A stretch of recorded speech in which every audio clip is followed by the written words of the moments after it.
I never saw it coming. 15 years of marriage, gone in the blink of an eye. She left me for a rich doctor, thinking she had traded up. But she didn't just leave. She took my daughter with her, betraying me twice over. I was supposed to roll over, let them walk away without a fight. But they underestimated me. My revenge was swift, calculated, and brutal. I made sure their perfect little world crumbled, just like they shattered mine. Now, they live in the ruins of their own making, while I rise from the ashes. This is my story. With all my tools and belongings packed up, I drove my truck onto the highway. I kept changing the radio stations, trying to find something that matched my mood. Every station seemed to play music that reminded me of my tough past 6 months. There were songs about sadness and betrayal, or about feeling wronged. Rock songs yelled out pain, classical music was full of sorrow, pop tunes talked about cheating, and country songs sang about how my partner left me and took my dog. Each station echoed my troubles but didn't speak to my future. Finally, I switched to Spotify on my phone, connected it to my truck's Bluetooth, and listened to some relaxing, chill hop tracks, just music without words that helped me enjoy the drive. Why am I on the road? Well, a little over 6 months ago, my wife of more than 15 years left me for another man, a lazy, self-centered doctor. I found out he was actually a surgeon, full of himself and quite unpleasant. To make things worse, my daughter Mackenzie sided with her mother and left me too. I learned that they had been planning for a long time for this new doctor to adopt her, pushing me aside in her life. Then, to add to my troubles, both of them showed up at my door just as I was about to leave. My ex-daughter, now being adopted by that doctor, wanted me to spoil her with gifts. I admit, I wasn't very nice in my reply. I told them both they were no longer part of my life. They had no idea where I was headed or what I was up to, but they probably thought I was just off to work as a plumber, which I was trained to do. Apparently, being a plumber wasn't good enough for them.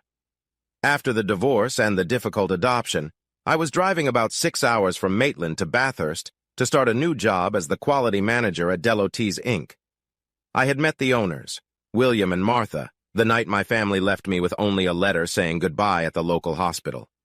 They kept in touch during my divorce, and once it was over, they offered me the position overseeing quality for their range of plumbing products. It was a big opportunity, and that's why I was headed south, hoping to find music that wouldn't make me cry about losing my family. A couple of years ago, I bought a used Ford F-truck and outfitted it for work. I replaced the tray with custom toolboxes, added a new front guard with bright lights, and installed a sturdy winch in case I got stuck while on the job. I also added lights around my work area for nighttime projects, which let me work whenever I wanted, day or night. During the few times Carol, Mackenzie, and I went camping, the things I added to my truck were really useful. I loved how my truck could go anywhere with its four-wheel drive, even if it used a bit more fuel than most regular trucks in Australia. To me, it was worth it. As I drove for a couple of hours, I thought about the past few years. Looking back, I noticed both women started to drift away from me. It was never obvious, but the warm kisses from Carol turned into quick pecks, and with Mackenzie, our outings changed from fun dad-daughter dates to her asking what I could do for her. I cared for both of them deeply, so I didn't see this change coming. My sister Kim said my love made me overlook these signs. I never imagined I'd be let down by the ones I cared about the most. I would still be clueless if Carol hadn't started seeing another man, and he encouraged her to leave me. I really disliked that guy for breaking apart my family, but maybe if it wasn't him, it would have been someone else. Carol seemed to want something different. At one point, I stopped at a service station along the highway to fill my fuel tank. I went inside to pay and grabbed some drinks and snacks. While I was there, I saw a weather report on a TV. They said big storms were coming later today. Great. The weather matched how I felt inside. After filling up and checking my gear, I hopped back on the road. I hoped to reach my new 2-bedroom apartment by early evening. I had just over a week before starting my job at Deloties Inc., so I had plenty of time to explore. Since I was near Bathurst, I wanted to see the famous racetrack. Growing up watching the races with my dad, driving around that track was a special goal for me. I also looked forward to finding some good local cafes and bars.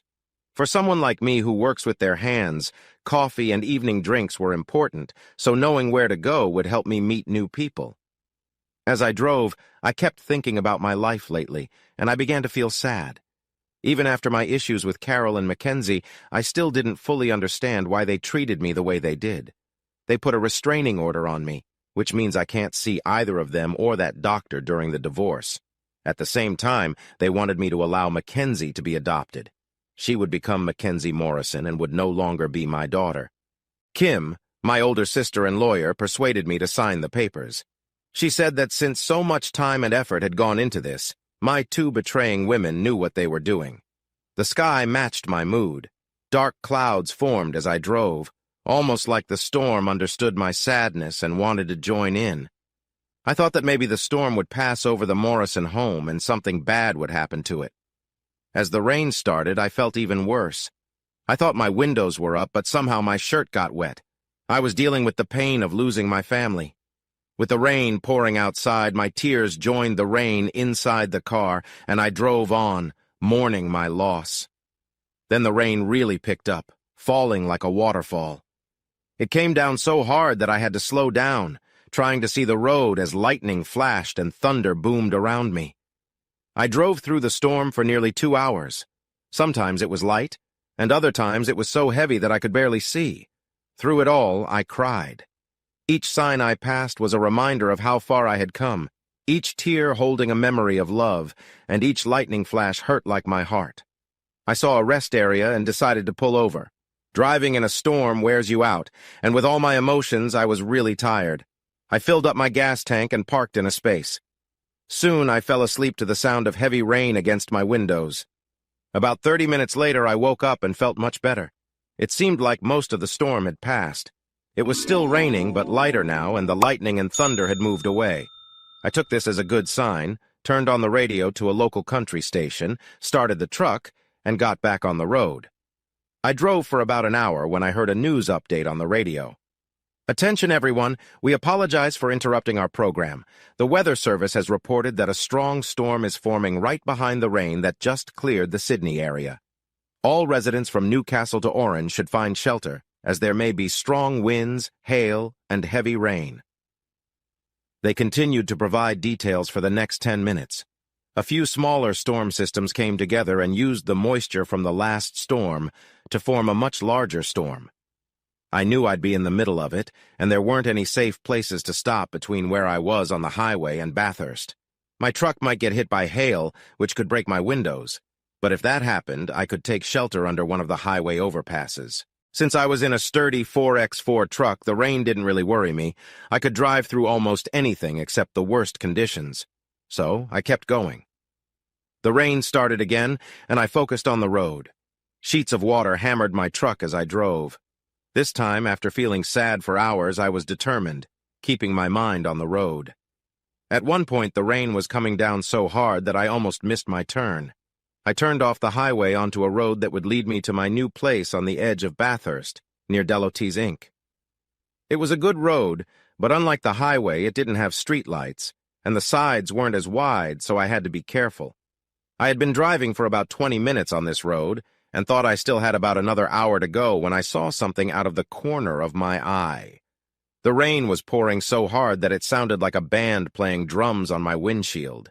Still, I kept my eyes on the road and glanced sideways when I needed to.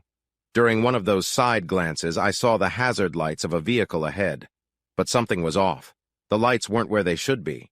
Instead of being parked safely on the side of the road, they were angled strangely, almost sideways to the road.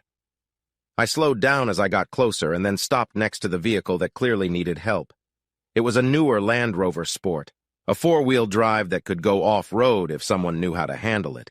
Sadly, it looked like it had slid off the road and into a drainage ditch. What was worse was that even with the hazard lights on, the front of the car was almost fully submerged in water that seemed to be rising. I wasn't sure if anyone was inside, so I pulled over and turned on my hazard lights and additional lights on my truck. Even though I didn't expect anyone to be speeding by in this weather, I hoped the lights would warn other drivers that I had stopped. I put on a waterproof coat and grabbed my flashlight before getting out of the truck. But as soon as I stepped outside, I knew the storm would soak me completely. I walked over to the Land Rover and saw it stuck in a drainage ditch. The car wasn't going anywhere fast because it was wedged against a large tree that had fallen during the storm. The tree's roots were still firmly placed on the other side of the ditch. With my flashlight, I could tell that the car had slid off the road about 10 meters up and had been carried down the drain by rushing water until the tree stopped it. In Australia, we drive on the left side of the road, which means the driver's door is on the right. I mention this because the tree was pinning the passenger side doors shut. With all that water pushing against it, I doubted the driver's side would open easily either. I climbed down the bank and stepped into the water, which was up to my knees. I shined my flashlight into the cloudy windows to see if anyone inside needed help. Almost immediately, I heard someone yelling for help, so I stepped further into the water. "Help!" cried a woman's voice. I knocked on the window hard and shouted, "Can you open the window?" The storm made it hard to hear, but I caught her answer. "The car won't start!" She sounded scared, which was understandable. Being pushed off the road and dragged into a ditch would be frightening for anyone. It was good she hadn't completely lost her cool. The car's hazard lights were blinking, so I knew the power wasn't totally out, but she probably couldn't open the windows. I thought for a moment. Breaking the window would be hard and could cause more trouble, but I had a big truck with a winch that I could use to pull them out, hoping it would be enough to open the doors. Time was running out, the water was rising, and there was always a chance the tree could fall and wash the car away. I knocked on the window again. Just then, the rain eased a bit. "I'm going to get my winch to pull you out. Don't move." "Okay," she replied. I also spotted movement from another person in the passenger seat. Oh no, there were two people. I needed to hurry. I rushed back to my truck, got inside, and quickly moved it closer so the winch would line up with the back of the Land Rover. My winch was a good one with a remote.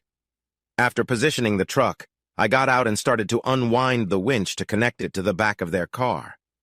It took about 10 minutes, and during that time, the rain poured down harder and let up at least 3 times. When I started hooking up the winch, the water was ankle-deep at the rear of the car. Now it had risen to my knees.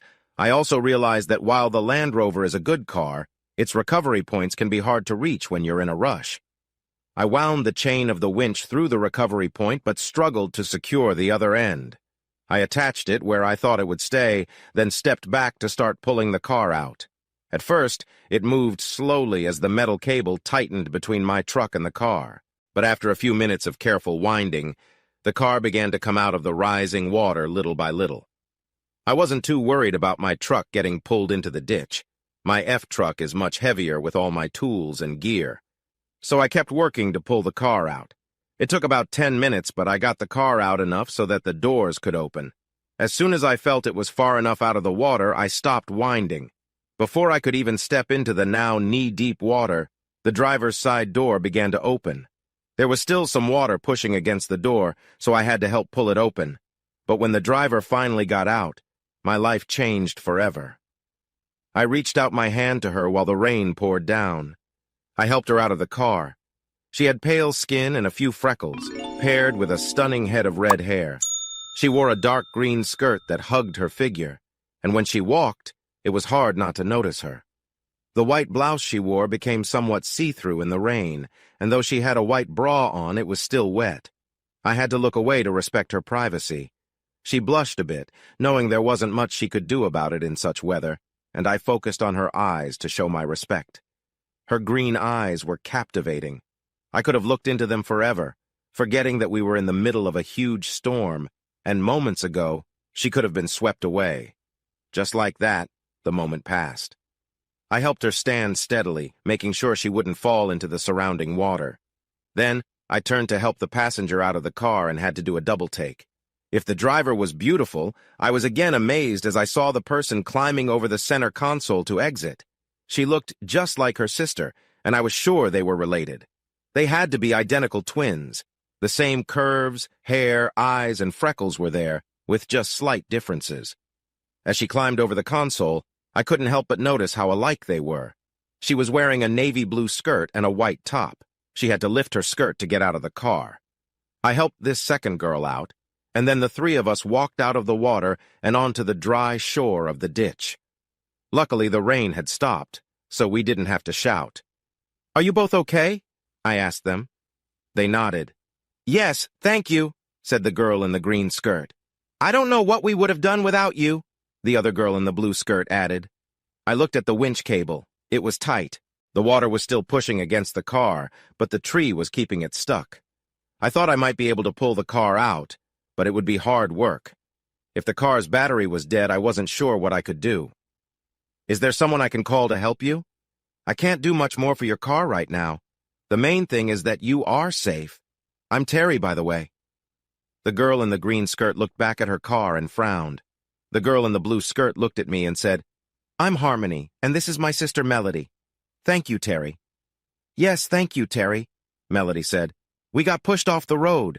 I couldn't do anything when the water started to push us backward. When we got stuck against the tree, I tried to open my door, but the water wouldn't let me. When we fell into the ditch, the car stopped working, so we couldn't do anything. Harmony was trying to figure out how to break a window when we saw your flashlight. You don't know how much you've saved us. If it hadn't been dark and stormy, I might have blushed. I wasn't a hero, I just wanted to help. Melody continued, As for help, we can't call anyone right now. This part of the road has a weak phone signal usually, and now it's probably gone. If it's okay, could we get a ride with you? We were on our way to our parents' house just 15 minutes down the road when this happened. Sure, I can help with that. Is there anything? Harmony, no! I yelled, changing my mind mid-sentence. At that moment, everything happened at once. One important thing you learn quickly when using a winch or any towing equipment is to never stand directly in line with a cable under tension. If there is a lot of pressure on the line and it snaps, it can release a huge force in an instant, and that can seriously hurt someone. Harmony had moved behind the car to look at the cable, not realizing how dangerous it was. With the water pushing against the car, there was a lot of pressure on that cable. Add the chance of debris floating down, there was more risk to think about. That's exactly what happened. As I shouted to warn Harmony, Melody turned to her sister. Then there was a loud crash as a big piece of debris swept down with the fast-moving water and hit the front of the car. From that moment, everything felt like it was happening in slow motion as I saw the winch cable tighten with the sudden movement of the car. A huge force pulled the cable in a way it shouldn't move. I knew I had to act fast, but my recovery point was not going to hold for long. I tried to run through the mud and water the few steps needed to pull Harmony to safety from the cable that was likely to snap any second. We all heard the sharp sound of metal bending right after the impact as I pushed myself forward. I jumped the last few feet and grabbed Harmony, pulling her away from where the cable could break. Unfortunately, I didn't quite get it right. Luckily, the cable itself didn't snap back towards my truck. Instead, one of the D-shackles on the chain couldn't take the force and broke. The chain link gave way, and the whole cable shot back at a different angle, hitting the recovery point of the car and then coming straight towards Harmony and me. Just like the last time I tried to save someone in danger, I rolled as I held Harmony, trying to cover her with my body. I wrapped my arms around her waist and pressed her close to me as we dove away from the rushing cable. Time seemed to slow down. In that moment, I held Harmony tightly and looked into her beautiful green eyes. I saw fear because a stranger was suddenly holding her and taking her down. I saw confusion as my shout began to make sense, and then surprise as she looked back at me and saw pain as the cable hit my side. Fortunately, it was the big chain that struck me, and because the cable was moving slowly, it didn't injure me too badly.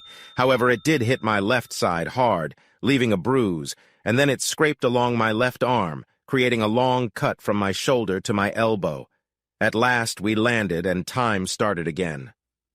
I can't, I mumbled, confused and feeling sharp pain in my side. In a flash, Melody was next to me. Terry! She shouted. I groaned as Harmony slipped from my grip and looked at my side, her eyes wide with worry. Is he going to be okay? Melody asked her sister, panic in her voice. I was lost in the moment. My side felt like it was burning even though rain was pouring down on us. I could hear Harmony trying to talk to me, and somehow I knew it was her. Terry, thank you. You saved me. She bent down and kissed my cheek. You're going to be all right. You're going into shock, but don't worry, I'm a nurse. We'll take care of you. I struggled to concentrate. Harmony, do you have a first aid kit in your truck? Where is it? She asked. Driver's side, front toolbox, green first aid sticker. I managed to gasp out. She nodded at Melody. Mel, I'll get the kit. I know what I'm looking for. You stay with him. Keep him on his side and hold the wound tight. Melody nodded quickly. I'll do my best. Please hurry back. He needs you. I felt a jolt of pain shooting through my arm, but I tried to stay still with my eyes closed. Harmony rushed to my truck, and if I could have looked, I would have seen Melody using her shirt in the rain to tear it into strips to help bind my wound. She was in her wet, sheer white bra, clearly focused on helping me, her brow furrowed with determination. A moment later, I felt her kiss me softly on the lips, and it made me open my eyes. I almost missed her words, but they stuck with me. Just so you know, I don't do this for any hero. I do it for the ones who save my sister and me from danger. In the next few minutes, she fashioned a makeshift bandage with her torn shirt that kept my wound from worsening. Thankfully, Harmony returned, looking frustrated. I tripped, and the first aid kit opened in the mud. Seeing what Melody had done calmed her down. Nice job, Melody. She glanced at me. I was still fading, likely from blood loss, but for a moment I felt a bit clear-headed. Let's lift Terry up to his truck. I'll check the bandage and we can see what we need to do next. It took a couple of minutes. On my right, Melody was supporting me, and on my left, Harmony was trying to lift me gently so my wound wouldn't get worse. It took a while, but they managed to help me into the headlights of my truck. I could stand but needed support. I was feeling very dizzy. We need more bandages. He's still bleeding too much, I heard Harmony say as she looked at my injury. Then she quickly followed her sister's lead. She took off her shirt and tore it into strips to use as bandages. As a nurse, she did a great job, and within a few minutes, my wound was tightly covered with pieces of both their shirts. Even though I was in a lot of pain, it wasn't bleeding as much as it had been. I just wished I could take a moment to appreciate the situation, but I was starting to lose consciousness. How are we going to get out of here? Harmony asked. We don't know when someone might come along to help us. I can drive. I'll get us out, I said confidently. No, both girls said at the same time. I'll drive us out. Driving this truck can't be harder than the ones at the factory, Melody said, looking at my truck. If I hadn't felt so weak, I might have objected. But it turned out I didn't need to worry.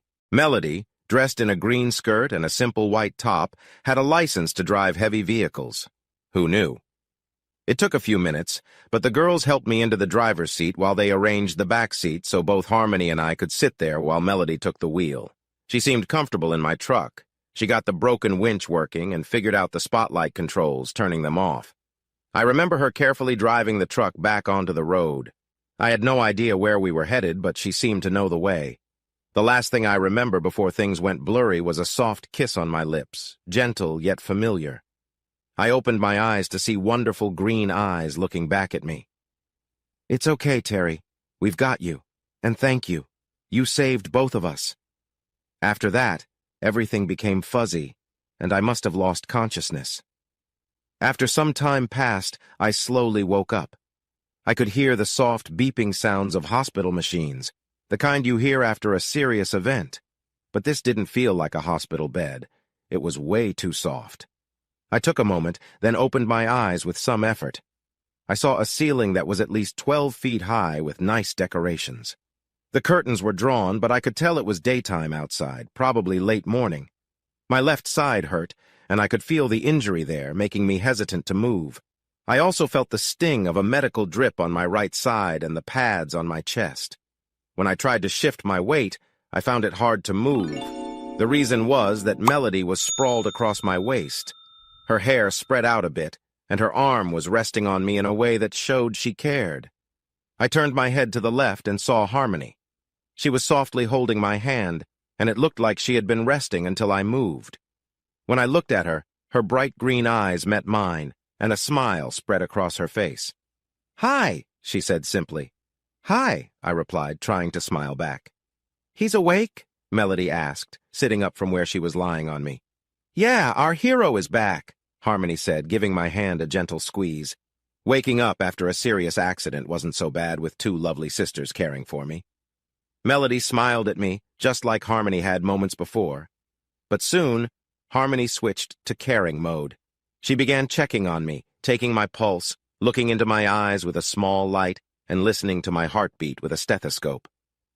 "Wait, I thought doctors used those," I joked. She giggled and said, "Looks like our patient is not just an amazing hero, but he has a sense of humor, too." It wasn't that funny, but she got my attempt at a joke. She showed me the stethoscope. "I borrowed this from a friend of mine. He'll come by later to check on you. First, I know the main things to see after what happened a few days ago."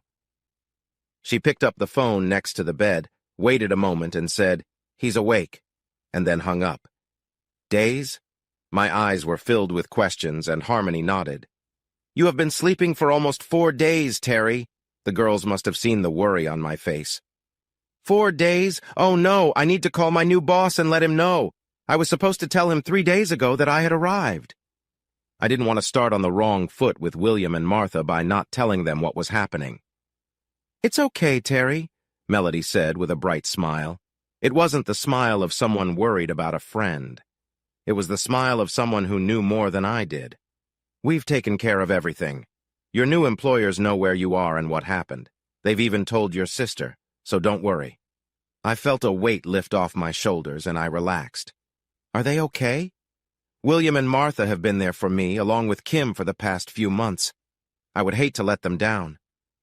I didn't notice until I heard another voice in the room. "I don't think we could be any prouder of you, Terry. You are one of the most wonderful people we have ever met," a familiar voice said. Standing in the doorway was Martha, with William right behind her. As they entered the room, Harmony moved closer but held onto my hand tightly. Martha sat down next to her. For a moment I was surprised. The way Martha looked like the girls was amazing. Melody and Harmony were a bit rounder, but they all had the same hair color. Melody and Harmony's hair had some waves, unlike Martha's straight hair, but their eyes were the same. Martha leaned over and touched my arm. William smiled warmly. "Terry, you saved our girls," William said, sounding deeply thankful. I glanced at Melody, then Harmony, over to Martha, and finally back to William. They all looked so happy, and it all made sense. "Are these your daughters?" I knew the answer, but couldn't find the right words to say it. "Of course we are, silly," Melody laughed. "How many beautiful redhead twins have amazing parents who hire handsome heroes like you to help them?" She said this like it was completely normal. We all laughed, and I felt a little stiff in my neck. I must have been under some pain medicine, but my arm didn't hurt as much. Harmony quickly turned to me. "It's okay, Terry. Just relax and don't try to move. After Dr. Hill sees you in a few hours, we'll help you get up and about." I nodded slightly. "So, I guess I should ask what happened and where I am. This doesn't feel like a hospital." Melody chimed in. "We're at Mom and Dad's house. You probably don't remember much since you passed out when we started driving. What happened was we got on the road and then your phone got service, so we stopped and called Mom and Dad from your truck." She paused and looked a bit shy. "Sorry for using your phone without asking. We lost ours and we couldn't ask you." "It's okay, Melody. You did the right thing. What happened next?" She smiled at me like I had just praised her for doing something special, but Harmony continued the story. "Melody got Dad on the phone and told him about the accident. We explained that someone had stopped to help us but got hurt in the process. We wanted to take you to the hospital, but one of the main bridges into town was flooded. It would take hours to get there, so Dad told us to bring you here." William added, "I have to admit I was very worried when they called me. There was a lot of emotion, and they kept telling me how Terry saved them and that he was hurt. I had no idea they were talking about you until they pulled up in your truck and asked me to help you out." Melody laughed. "Dad was so surprised when we got out without our shirts on. Then he saw it was you, that you had passed out, and he changed completely." I grinned. "William, I really didn't know what was happening when that cable hit me, so I can assure you, as nice as it sounds, your girl's honor is safe." William gave me a serious dad look for a moment and then laughed. Harmony leaned in and gave me a kiss on the cheek. A second later, she whispered in my ear, "If honor is the issue, we'll have to make it up to you later." I blushed, and I could tell that William, Martha, and even Harmony had an idea of what she meant because they all laughed. Once the laughter about my embarrassment settled down, Melody spoke again. "We managed to carry you here. Harmony took care of your wound while we waited for Dr. Hill. He lives a few houses away, so he got here quickly. I looked at William and Martha. Doctor, Hill, is he related to Marge? Yes, Simon is her husband. After that night we met, I convinced them to move to Bathurst, and they have been good friends ever since, William replied. Martha added, For a while we were worried we might have to airlift you. You had lost a lot of blood and were running a fever from when you saved our girls.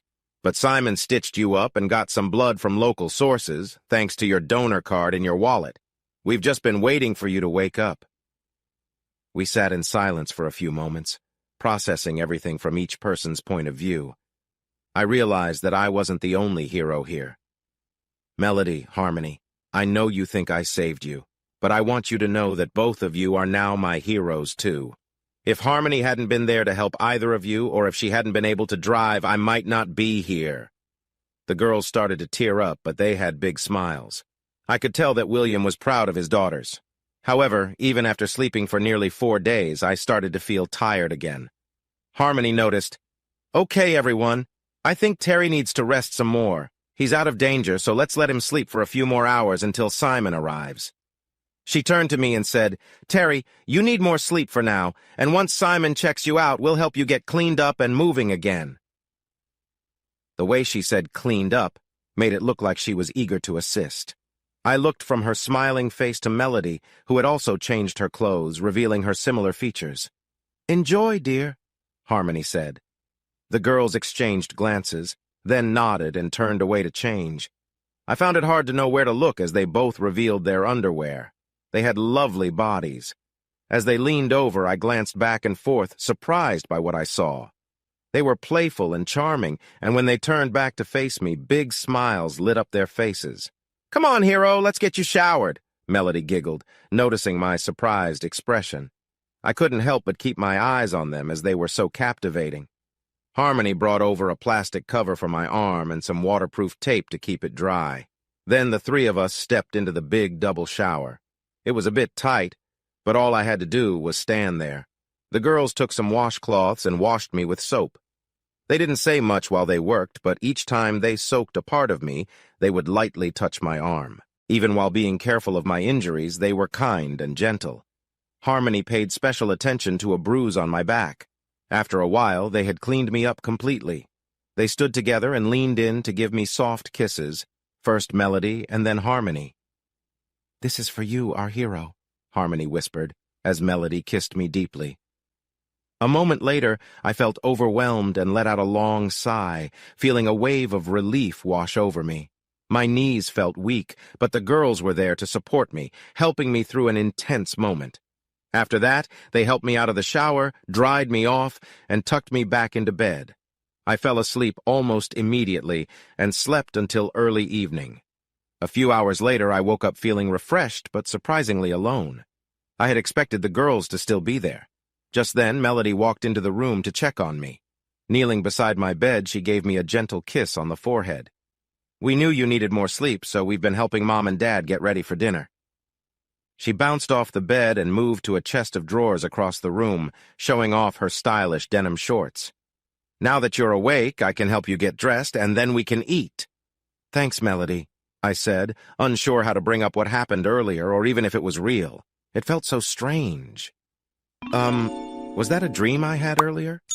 She laughed a little as she picked out some underwear, jeans, and a shirt. Then she sat next to me on the bed, touching my cheek and looking into my eyes. I felt lost in her gaze. No, Terry, it wasn't a dream. There's a lot we need to discuss. Harmony and I have talked a lot recently, and we both want to be with you if you want us to. She blushed slightly, her eyes searching mine. Will you be with us? I just stared back at her, caught in that moment. It felt like we were frozen in time, and I would have gladly stayed that way for a long time. Yeah, Harmony, I will if you want me to, but... Her face filled with curiosity. We have to take things slow. I can see there's a special connection between all three of us, and I can't just ignore what happened this afternoon. I feel like I could easily fall for both of you, but I'm still healing from my divorce, and I'm not fully ready to care for you both. She nodded, looking wise as she settled back onto the bed. Just then, Harmony walked into the room, overhearing our conversation. I took a breath and continued. Besides, who am I to say no to two amazing women who want me? It sounds like there won't be any jealousy here. They both smiled and shook their heads. We just need time, and we should think about your parents, too." The girls giggled. "Don't worry about Mom and Dad. I think Mom has already seen that we both really like you. We'll talk to them when the time is right. For now, you're right. We should take it slow and help you get better." The girls helped me get dressed with little touching. Harmony checked my bandage, and then they took me to the kitchen. I found out that I was in a guest room on the ground floor of William and Martha's big family home. William's grandfather built it almost 80 years ago. It had 8 bedrooms, 10 bathrooms, a formal and casual living room, 2 kitchens, and a big garage. When I asked about the story behind it, William smiled and shared. "My family comes from nobility in England. My great-grandfather was the Earl of Lancashire and had many children. My grandfather inherited a smaller title, but he was the last in the family with a noble title. So he and my grandmother decided to move to Australia and find their own success. They had some money from their inheritance, and my grandfather decided to go into manufacturing. After a few years, he realized that plumbing supplies were not getting enough attention. My family found a way to fill that gap. So he bought the 500 acres where this house is located, started Delotes Inc., and built a home and business that has been passed down through the family." I looked around the room with admiration. "It's incredible, William. Thank you so much for welcoming me and taking care of me. Outside of Paul, Kim, and my parents, it's been a while since someone treated me this well." "Don't mention it," he replied. "I need to make sure my new quality manager gets back on his feet." He smiled at me as Melody added another chicken enchilada to my plate. I had already enjoyed 3 along with 2 chicken legs and some pasta salad. At the same time, Harmony filled my glass with more iced tea. Martha smiled at her daughters who were taking care of me. "William, I think Terry will be fine with these girls looking after him, but girls, you should let Terry have a little space." "Aw, Mom," they said together. We all laughed and continued to enjoy our meal. The next week, I was pampered from morning to night. Simon came by twice more to check on me. With Harmony around, I had someone to help change my bandage and make sure I was healing well. There were a few more times when the girls helped me wash up, sometimes both of them, sometimes just one. We had fun together, but nothing went beyond what we had done at the beginning. We talked a lot, discovering what we had in common and what was different. It felt a bit odd to be getting to know 2 similar girls at the same time. I was unsure of what to do. I didn't want to overstay my welcome, even with all the attention from the girls. So when I said I needed to go into town and settle into my apartment at the end of the first week, they looked like they might cry. William quickly stepped in. "Terry, I hope you won't be too upset, but I called the apartment owners and canceled your lease. Martha and I would like you to stay here with us for a while. You can use the guest bedroom, and once you're feeling better, you can join me at the office so you won't have to drive until your arm is ready." He looked at me, then at his daughters. "Besides, I think my girls would be upset if I let you leave." Melody walked over to William, hugged him, and then gave him a kiss on his balding head. "You're the best dad." He looked at me again. "Sorry if that was a bit forward, but with everything you've done for my family, this is the least I can do until you're back to normal." I was surprised they would do this for me. The house was lovely, and I couldn't have asked for better company. Even though our connection had just begun a couple of weeks ago, it felt much longer. The girls were sharp and clever. They knew how to laugh and could talk about fun things or serious matters. Like many twins, they seemed to share a special connection, understanding what the other was thinking. As I healed, I often felt sad when I thought about Carol and Mackenzie. Melody and Harmony noticed this and spent a lot of time talking to me. They asked questions and helped me sort through my feelings. I still had a lot of anger inside me, but they never backed away when I was upset. This was very different from how Carol acted. When I was upset in my old life, she would tell me to move on and leave the room. With these girls, one of them would always be by my side, comforting me. Over the years, we made sure never to go to bed angry with each other. At the end of the second week, Simon came over to take out my stitches. He praised Harmony for taking care of me. Melody looked a bit jealous until Harmony made sure to tell Simon that Melody had helped a lot too. I was given painkillers to take once a day and a sling for my arm for the next month. My arm felt itchy, and the scar was tender, but it would heal. Harmony told me I would likely always have a small scar, but she hugged me and said she would love it because it was a reminder of the night I saved them. My evenings were wonderful. I often fell asleep with one or both girls cuddled up next to me. We shared gentle touches and warmth, though we didn't go too far in our closeness, even if I wouldn't have minded. The next Monday was my first day at work. I was living with my boss and didn't have a car, so I rode with William and, surprise, Melody. Melody was in charge of the office at Delatees Inc. She managed everything from admin to finances and hiring. William drove a new Ford truck, similar to mine, which he bought last year. As he drove, Melody sat with me in the back, holding my hand and smiling while she talked about the people I would meet. My first week at the office felt strange. Everyone already knew me because of the story about how I rescued the girls. I first met my team, which had 3 people in the quality department. They mostly walked around the manufacturing area, following set steps to test parts, check their quality at random times, and report back their findings. My job was to watch over and change processes as new materials came in, and then tell the whole management team what happened, along with quarterly reports for the board. Most of the time, things were running smoothly. After a few days of looking at reports, I walked the production floor with Sally, one of my teammates, checking out the PVC pipe connectors we made. I think if we made the join thicker by 3 millimeters during this part of making it, I said, pointing to a diagram, we could make the joint 5 times stronger. I was holding a 90-degree connector as I spoke. I've wished for a stronger joint when laying down a lot of drain pipe in a trench. The floor manager, Doug, frowned. Yes, but making that change would be a big deal in the heating process. Could you find some time next week to go over this with me and see if we can do it? Doug looked at me for a few moments. Sally and I waited. Sure, he finally said. Can we meet tomorrow at 10? That works for me, Doug, I smiled. Sally let out a sigh of relief, saying, I'm excited.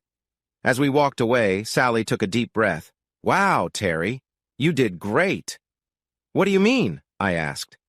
Doug usually doesn't like people telling him how to do his job. He's been managing the PVC area for over 10 years. Making a suggestion as a newcomer usually makes him upset. But when you asked him to sit down and figure things out, it showed him you valued his opinion. I don't really know him, and he doesn't know me, so I thought working together on ways to improve our product would be good for everyone.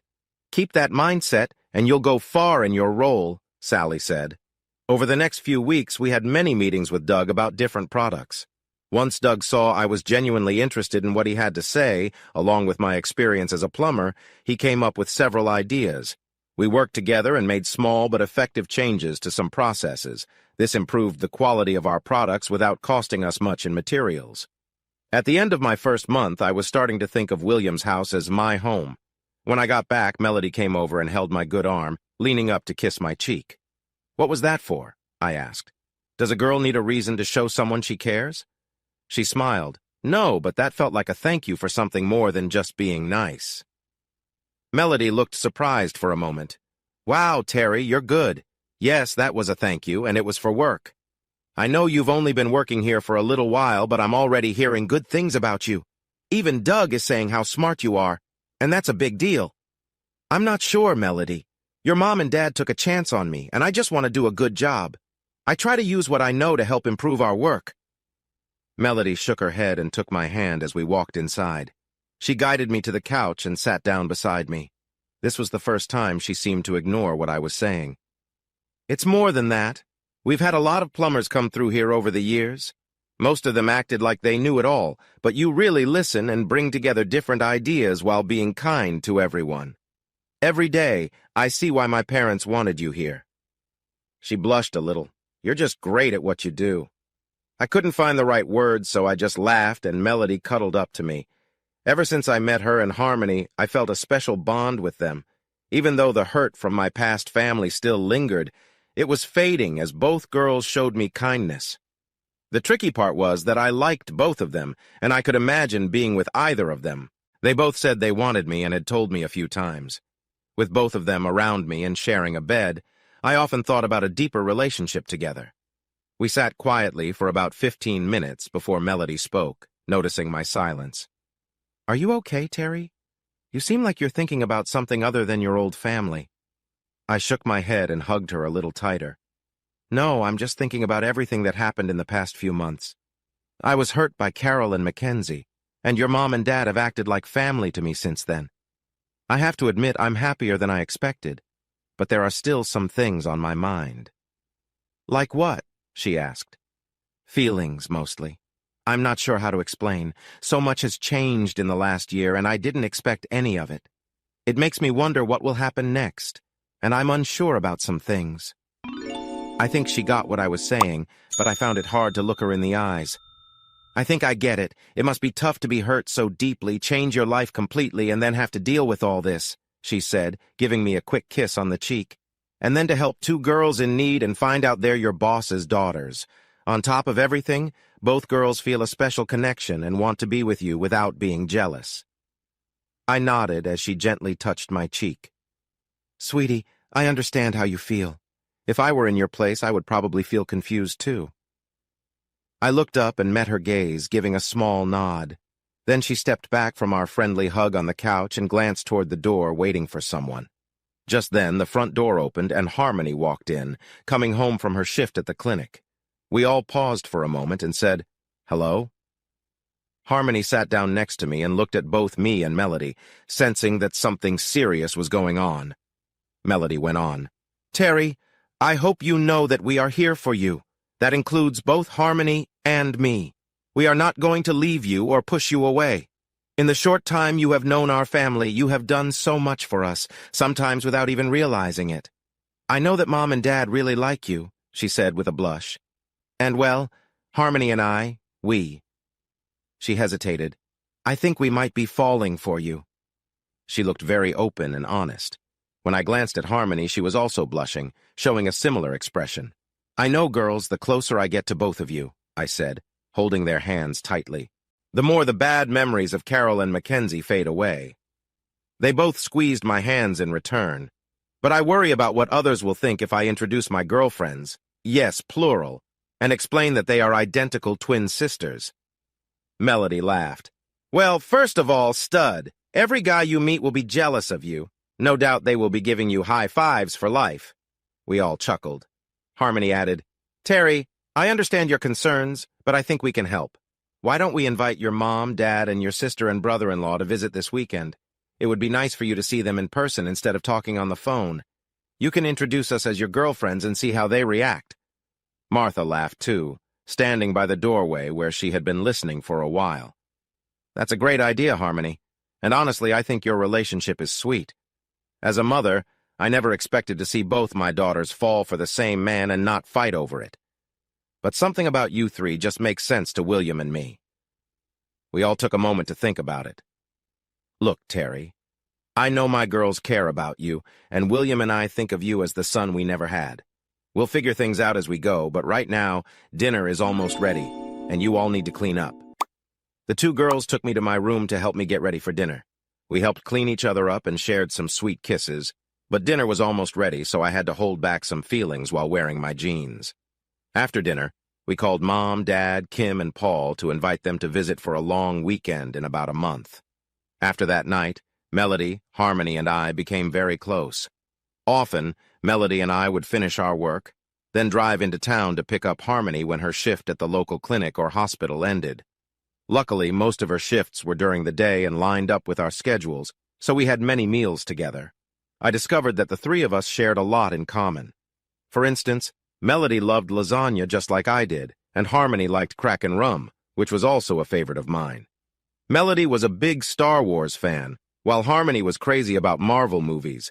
I enjoyed listening to them talk about films and their favorite characters.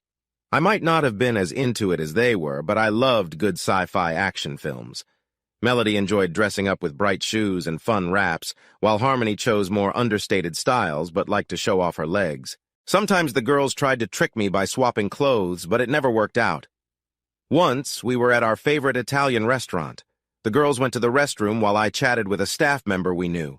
When the girls came back, they sat down just as he asked Harmony about her family's plans for the upcoming country fair. "Yes," she answered, and then chatted for a good 5 minutes about the event.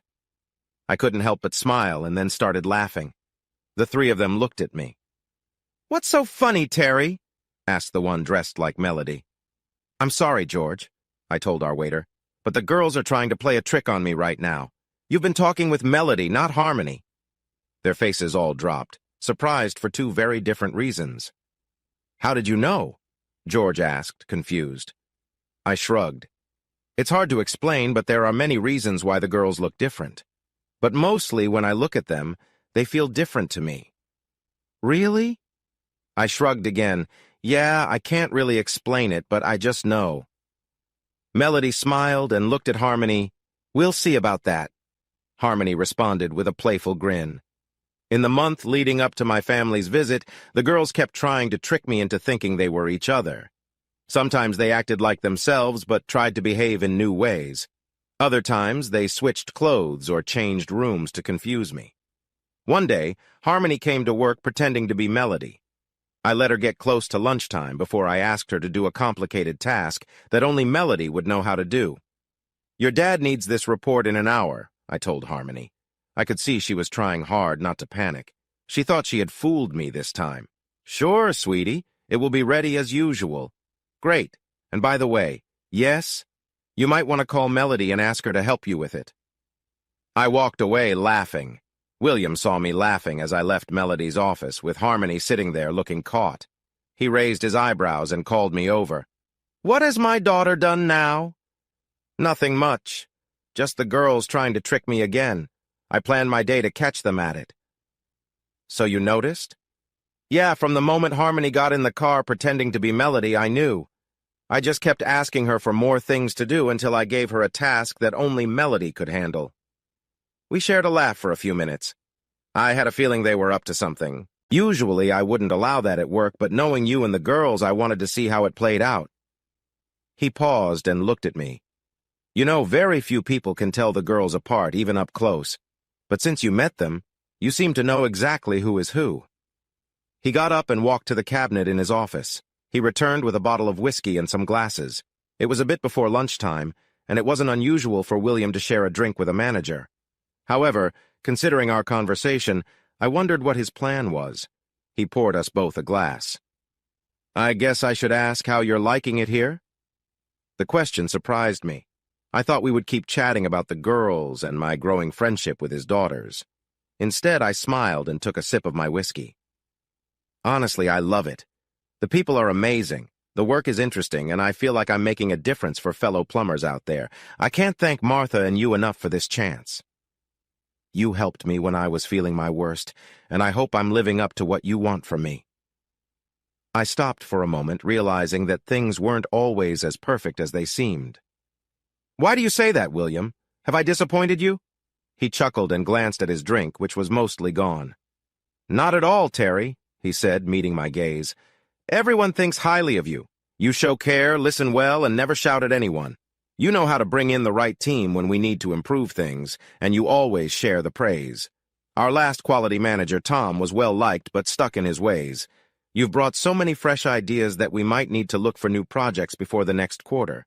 We're expecting it to be at least double what we thought." He paused for a moment, looking at me seriously, not in a critical way, but like he was deep in thought. "Honestly, we all care about you here, and I want to make sure we meet your expectations too. It's sometimes easier to talk to you than the others because we have a close bond," I nodded. "But in some ways, it's also tougher." I watched him take a big sip of his drink. He was almost out now. "What I really mean is, ever since you helped the girls, I've noticed how close the three of you are. I know they spend a lot of their nights with you. I'd have to be blind not to see the love between you all." He let out a sigh. "Terry, I'll be honest. When I look at you, I see the son I never had, but it's hard to see you all together because they feel like my kids." Now it was my turn to take a big drink, feeling the burn as it went down. I thought for a moment about how to respond. I had known William for just over a year, and I understood this topic was tough for both of us. I sighed. "You're right, William. My feelings for both of them are getting stronger each day. Even the little prank they pulled today made me feel appreciated." William raised his eyebrows. "You thought that was funny? You feel loved by them for trying to fool you at work?"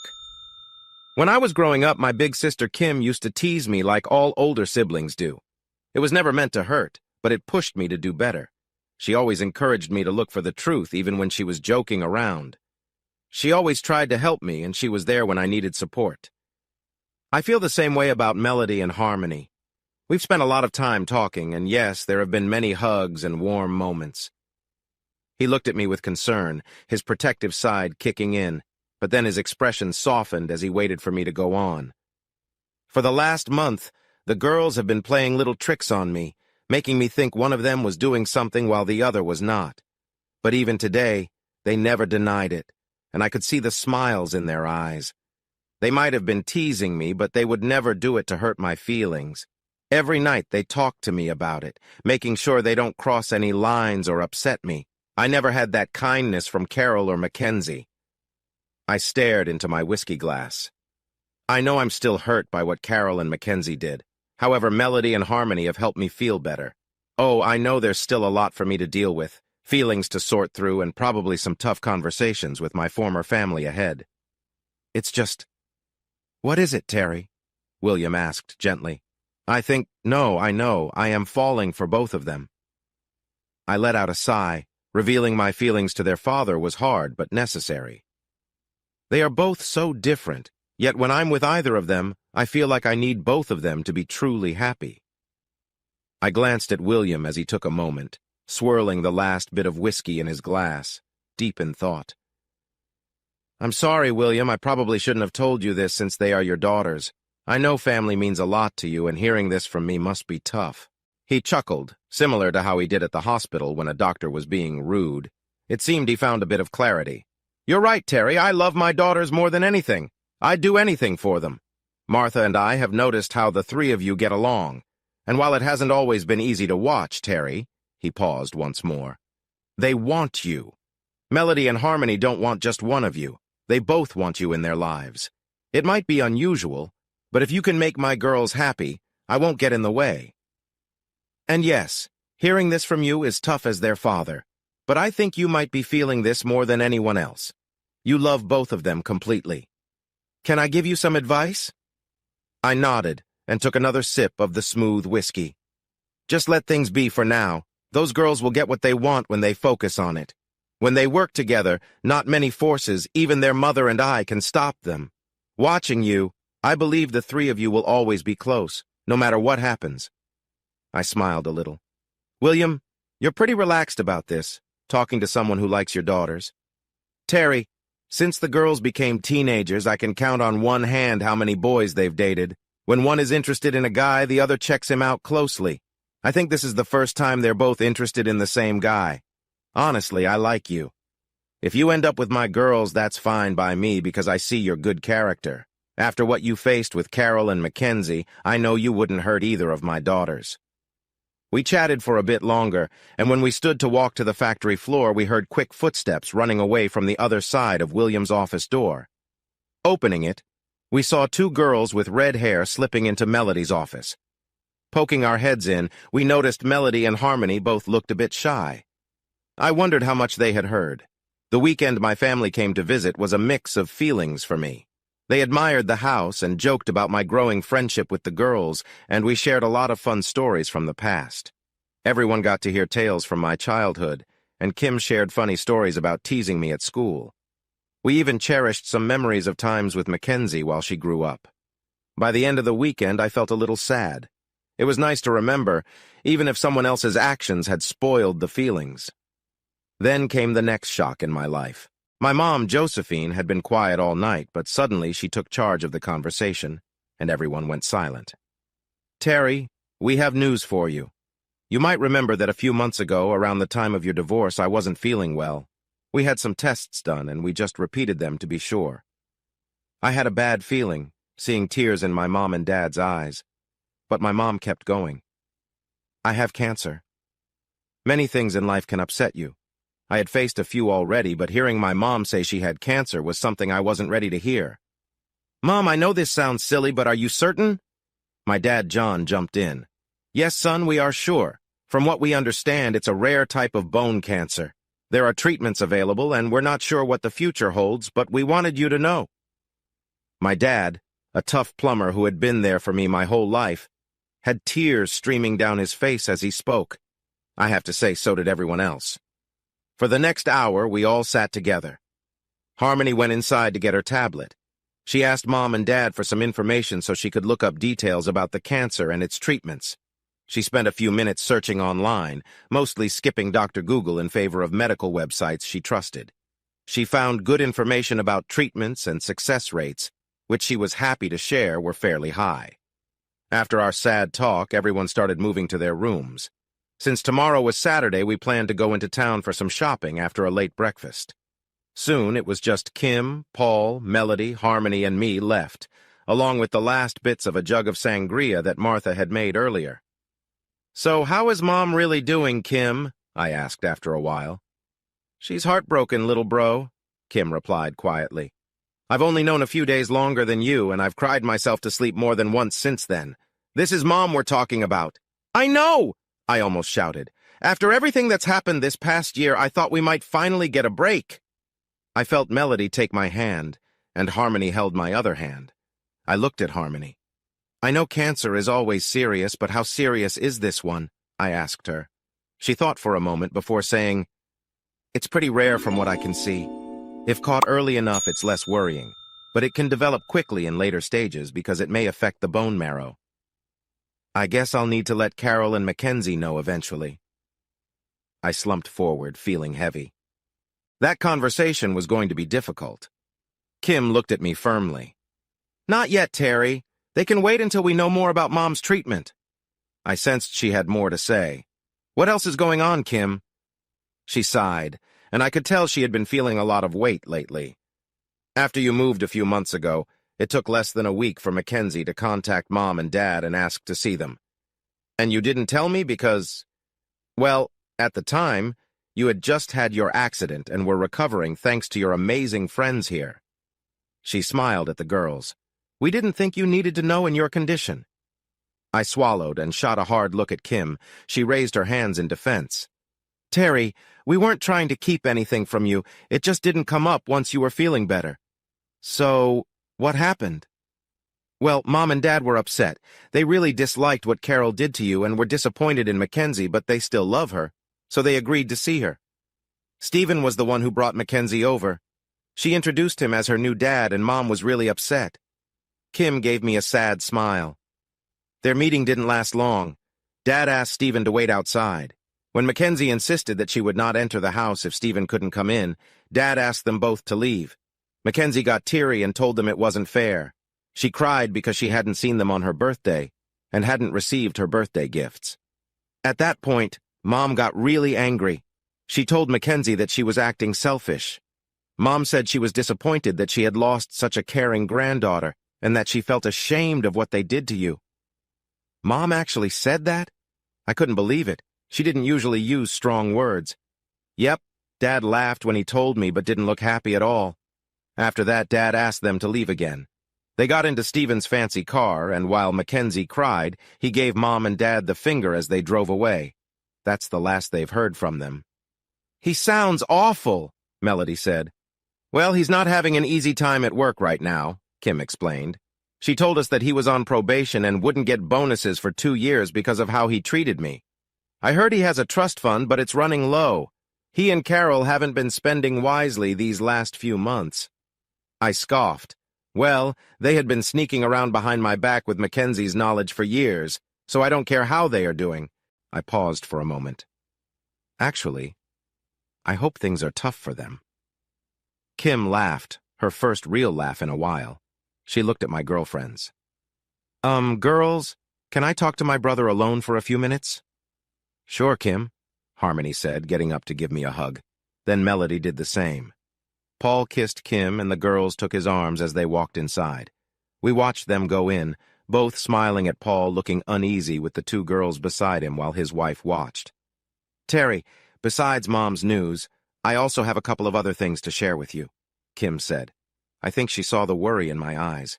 I wasn't sure I could handle any more bad news tonight. "Relax, little brother. It's mostly good news." I waited for her to continue. "You're going to be an uncle!" I nearly jumped over the table to hug her. She told me they were a little over 12 weeks along but hadn't said anything because of my accident and recovery. I felt a bit upset but understood why they waited. We talked for a few more minutes, and I could tell she was really happy but also a bit scared about becoming a parent. After a while, her mood shifted as she brought up something different. Terry, there's something else I need to tell you. Carol has filed a complaint against you for keeping the university money. She and her partner are convinced it belongs to them. They say it's all for Mackenzie's education, but who really knows? I shrugged and looked at my sister. I'm not surprised, Kim. The day I left and finally confronted Carol, I got the feeling she wasn't very upset by what I said. It seemed like all she cared about was the money. Everything else didn't matter to her. So what do you think? I've replied to the court and mentioned the divorce details. I don't expect it to change anything, but you should know. She looked at me, wondering. I guess you haven't touched the money, right? I don't need to. My salary is almost double what's in that account, and William is talking about giving me a bonus if we keep doing well. Plus, I gestured around me with a smile. I'm living here almost rent-free. I've tried to give William and Martha money for rent, but they just won't take it. They say they don't want Heroes' money.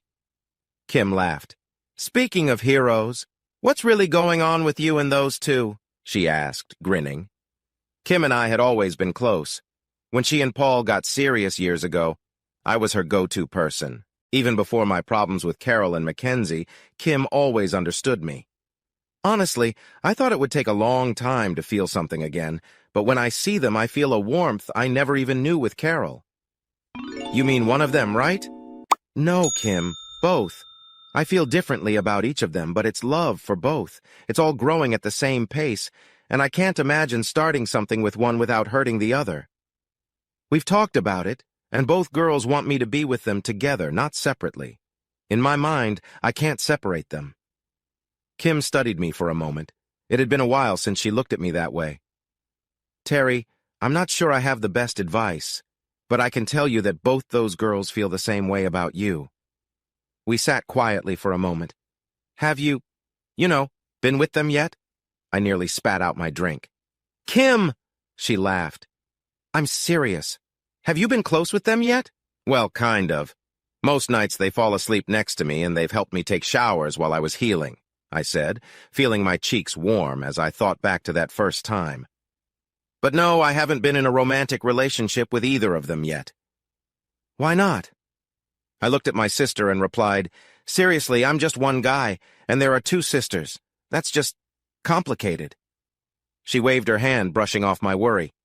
Listen, if I'm right, both of those girls really like you. I've seen the way they look at you and how they touch you. They know you're confused, which is why they've talked to you about it. If you can date both of them and they're okay with it, who can really say no? Our world is pretty accepting these days anyway. Part of me liked the idea of being with both of the lovely sisters. Many nights, I had fallen asleep imagining what it would be like to be close to them as we all cuddled on my bed.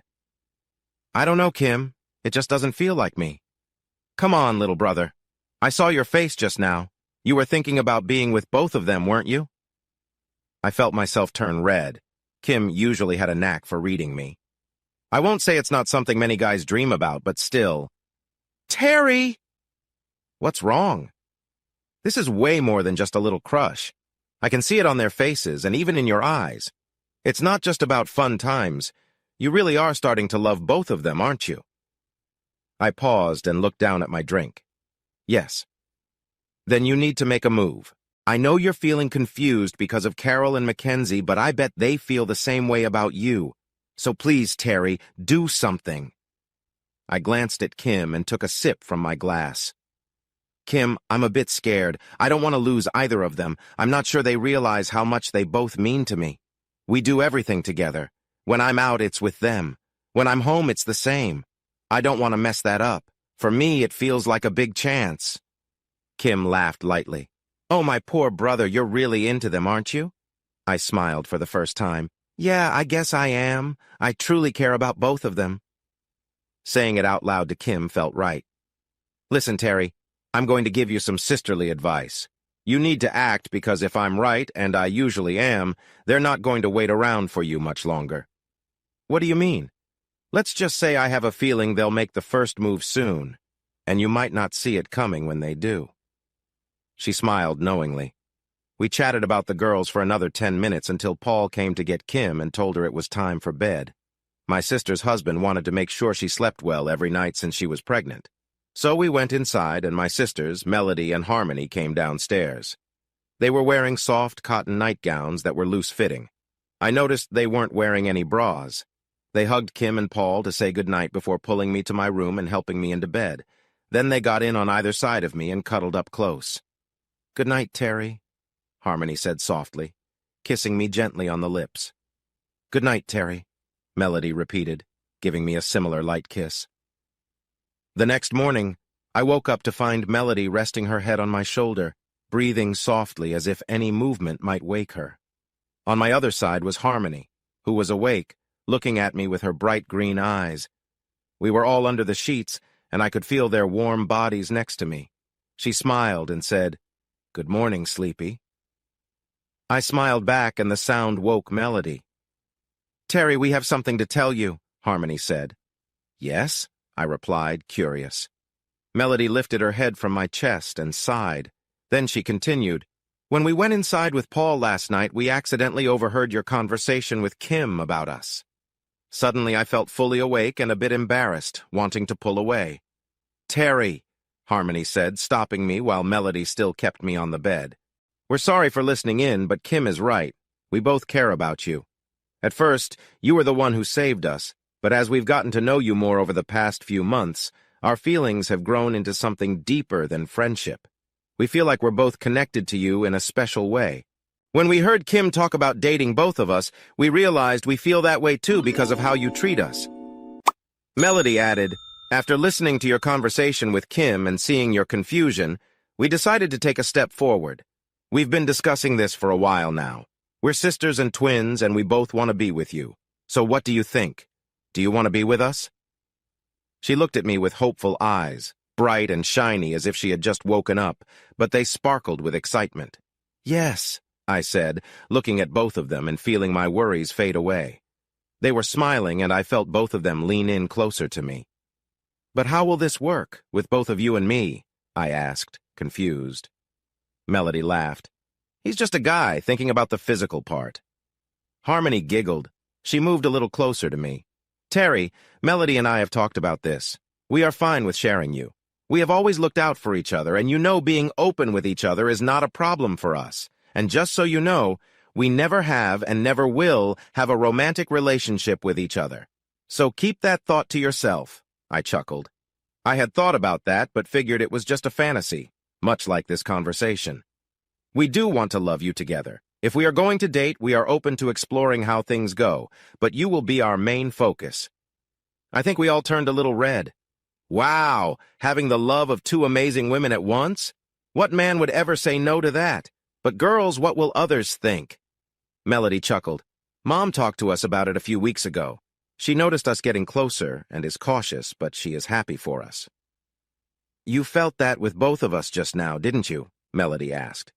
"Yes, but I don't fully understand it.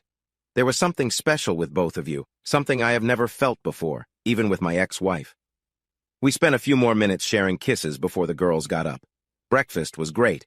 Bacon, eggs, hash browns, spinach, and coffee.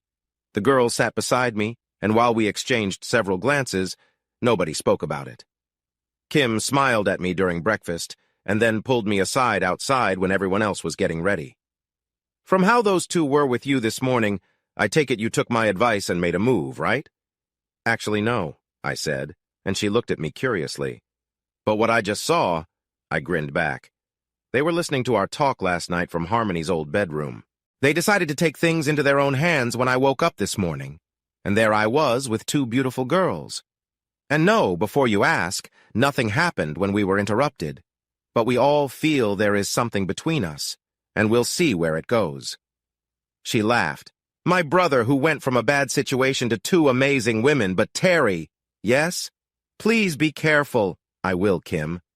The next few days with the family were wonderful. William set up a fun day for Dad, Paul, and me at the Bathurst supercar track, while the girls enjoyed a day at the spa. It had been years since I had so much fun. There was no stress, no need to be somewhere at a certain time, and no worries about money. It was just simple fun where everyone enjoyed themselves. When we all came back together, the girls often stayed close to me. Sometimes they were together.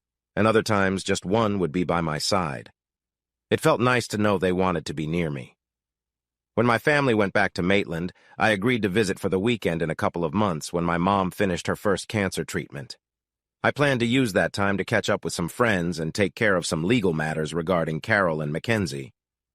The girls and I kept growing closer, and they usually spent their nights in my room. I felt a strong bond with both girls. I didn't fully understand why I loved both of them in different ways, but it felt right. Everything changed the Wednesday night before I was supposed to return to Maitland. We had just finished dinner, and William, Martha, the girls, and I were sitting in the living room, each enjoying a book. The conversation was light and the atmosphere was relaxed. Harmony was reading Pride and Prejudice, and suddenly she laughed. I noticed her bright smile and playfully nudged her leg with my foot. She looked at me, and without thinking, I said, "I love you." The room went quiet, and I quickly realized what I had just said out loud. I felt a little nervous. I paused and glanced at Melody. She looked surprised, and I could tell she felt a little left out. What I really want to say is that I love both of you. It was time to be honest about my feelings. Melody and Harmony, ever since you came into my life, I have felt happier than I ever thought I could. I have two amazing girlfriends who love me so much, and being able to love you back is beyond what I imagined. I leaned over to Melody and said, "I love you, Melody." We had never kissed in front of anyone until that moment. The girls put down their books. They both looked at me with big, hopeful eyes. William cleared his throat and said, "Terry, it's all right. We've all talked, and we're old enough to know what's going on. This is new for all of us. Just take care of my girls, okay? Trust me, I don't want Martha to sell you." His joke made us all laugh and lightened the mood. We set our books aside and spent the next hour talking openly about our three-way relationship. "Terry? Yes? I want you to be with Melody first." I felt warm and loved, but her words woke me up. "Sorry?" She smiled at me. We both turned to look at Harmony. "I know we will be sharing everything soon, and I've thought about it, but I want you to be with Melody first." I reached out and gently touched her cheek. "Why Harmony?" "Because Melody hasn't been with anyone before." I looked at Melody, who nodded. Harmony continued, "As you know, Melody and I haven't dated much. We've mostly kept guys away until you came along." I nodded. I had heard that from William and the girls. "Well, when we were 19, I had a boyfriend named Chad." Melody frowned, and Harmony flushed. "Chad and I casually dated for about 6 months while I was in nursing school. Even though Melody didn't like him, I kept seeing him. One night we went to a party and had a few drinks. I ended up getting too close to him. A tear slipped down her cheek, and Melody reached out to comfort her sister. The next morning I woke up in a strange room alone. I was scared and confused. When I got dressed, I searched for him." She paused, and I sensed this was difficult for her. I held her hand tightly, and Melody did too. When I found Chad, he was with someone else. I felt used and embarrassed. I ran out of that house and back home, where I spent 3 days in my room crying. Melody and Mom helped me get through it. Chad never called again, and when I saw him on campus next, he turned and walked the other way. I found out later that someone talked to him about what happened. I had to leave quickly, feeling a rush of excitement as Melody reached out. After that, we relaxed. We all get clean and changed the bed sheets before settling down and falling asleep in a happy pile. I wondered why I didn't think of my time with Carol the same way. Carol and I had some fun together, but I never felt the special connection I had with Melody and Harmony. Well, maybe that's a comparison in itself. I also noticed there was no jealousy between the sisters. They said they didn't touch each other, but they still encouraged one another with me. I fell asleep feeling incredibly lucky. The next day, William and Martha smiled at us. They didn't say anything, but I could tell they knew something had changed. Given the happy looks on our faces, it was pretty clear we had taken a new step in our relationship, even if they hadn't heard anything unusual from my room. We had one more night together before I drove to Maitland. I wish I could say we had the same fun as before, but it was different this time. We shared a special moment, and I made sure both Melody and Harmony felt loved before they fell asleep. It was hard to think about being away for a few nights after our bond had deepened. The drive back to Maitland was calm. The weather was nice, no storms, and country songs played on the radio singing about young love and simple joys. I arrived at my parents' house a few hours earlier than I thought I would, and Mom and Dad were already home. Mom looked a bit fragile, and her eyes were red from crying. I hugged her tightly, and we chatted while I made tea for everyone. They asked about the girls, and I blushed as I told them that we were officially dating. They congratulated me and were kind enough not to ask too many questions about my private life, although I think they had a good idea. That night I slept in the spare room, which used to be Kim's room and was now set up for guests. Dad had turned my old room into his office. I Skyped with the girls for a while before bedtime. They told me they were still sleeping in my room and liked it because it smelled like me, which made them feel like I was with them. When I woke up around 6 the next day, I put on some comfortable shorts and a t-shirt before heading downstairs. Dad was already up reading the Saturday paper. We chatted for a few minutes and I found out that Mom was still sleeping. I sent a text to my friends. "Good morning, everyone. I hope you had a great sleep. Call me when you wake up." I then suggested to Dad that I go into town to get some coffee and breakfast wraps for Mom, Dad, and me. He thought that was a good idea, so I hopped in my truck and drove to town. 15 minutes later, I walked into a well-known coffee shop called Maitland Central. I ordered my food and sat down to wait. I hadn't heard from Melody and Harmony yet, so I sent them another message saying I would call them in a few hours after I got breakfast for the family. A few moments later, my phone pinged. They sent me a picture of them both in bed with the covers up. The message said, "Okay, we love you." I laughed at the picture, when suddenly I heard a voice I hoped I wouldn't hear again. "What's so funny?" Standing in the doorway was Mackenzie. She had her hands on her hips and a frown on her face, just like her mother the last time we spoke. Even though it was still early in the morning, she wore fancy clothes, rings on her fingers, and a big gold necklace. Her hair was up with an expensive clip, and she seemed to have put on quite a bit of makeup for a 15-year-old. I noticed her mother and her new stepdad, Dr. Stephen Morrison, approaching behind her. They hadn't spotted me yet, but I knew it wouldn't be long. Suddenly, my smile disappeared. Oh, no. For a moment, I sat there looking at the girl I once knew. She had changed a lot in the months since I last saw her. Some of it was probably just her growing up, but most of it was due to her mother and her new stepdad's influence. In another year, she would be unrecognizable compared to the happy girl I once knew. Before her mother and stepdad could reach us, Mackenzie looked at me. The sneer on her face reminded me too much of her stepdad. "I said, what's so funny?" she repeated. "Mackenzie, be polite," her mother started to say as she walked in the door, but then she saw me, and her expression changed. Dr. Morrison also noticed me, but before he could speak, Mackenzie went ahead and showed me that we no longer had a connection. "Don't worry, Mom. Anything I say to him," she pointed at me, "won't be rude." I thought to myself, since this guy is laughing, I want to know what's so funny. I was shocked by the words she used. The rude guy glanced at me, then laughed again, noticing Mackenzie's comments and the look on my face. He was struggling to hide his joy. A few morning customers in the store watched the young girl show disrespect and shook their heads. But I was surprised to see that Carol looked embarrassed. I shook my head to collect my thoughts. I sighed and glanced at the three of them, finally looking at Mackenzie. "What I'm laughing at is not something you need to stress about, Mackenzie." Even with my simple response, both the rude guy and Mackenzie were ready to attack again. The rude guy seemed tense, rolling his shoulders as if preparing for a fight. Sensing things could get worse, I switched to a video app on my phone, pressed record, and tucked my phone into my t-shirt pocket. The top was sticking out with the camera facing what I was watching. I felt a bit foolish, but I wanted to capture this moment just in case. "What did you say, jerk?" Mackenzie repeated the insult. She wore a smug smile, acting like a school bully picking on someone weaker. I looked at her like she was a kid off the street, being rude but clearly looking for trouble. "Mackenzie, when did you learn to be so disrespectful in a public place?" I shook my head and stood up in front of her. "I don't get it. How can you be so rude that everyone around us dislikes what you're doing?" I pointed to the other customers in the cafe.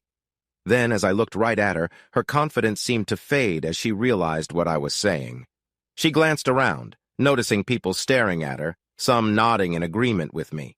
I stood tall, put my hands on my hips, and used my stern dad voice. I asked you, young lady, when did it seem acceptable to treat people poorly in public, no matter who they are or how you feel about them? I raised you better than this. She looked unsure of herself now, but then the rude guy jumped in. He puffed himself up, acting like he was better than everyone. Mackenzie can call you a jerk because she's my daughter, not yours, he sneered. And it's not disrespectful to call a loser like you whatever she wants, no matter where we are. Besides, loser, he laughed at his own comment, I heard your wife and daughter left you for me because I'm a better man, he said, sticking out his chest proudly and tapping it. So, why are you back in my town after you ran away? He walked around the cafe, strutting like he was in charge. I started to feel a strong anger that I was trying hard to control. I was strong and well-built from years of working in construction. Even in my new job as a quality manager at Delotis Inc., I helped the staff with heavy lifting. Because of this, I still looked fit and strong. The other guy, meanwhile, was short and round. He was a surgeon at Maitland Hospital and for some reason thought he was better than me. Maybe it was because he had an affair with Carol, my ex-wife, for almost 2 years. He had convinced her to leave me. He and Carol even managed to persuade Mackenzie to turn against me and let him adopt her. He took away everything I cared about, making him feel superior, or perhaps he thought he was better because he was a doctor and I was just a plumber. But in a fair fight, I knew I could take him down in no time. He was just too arrogant to see that.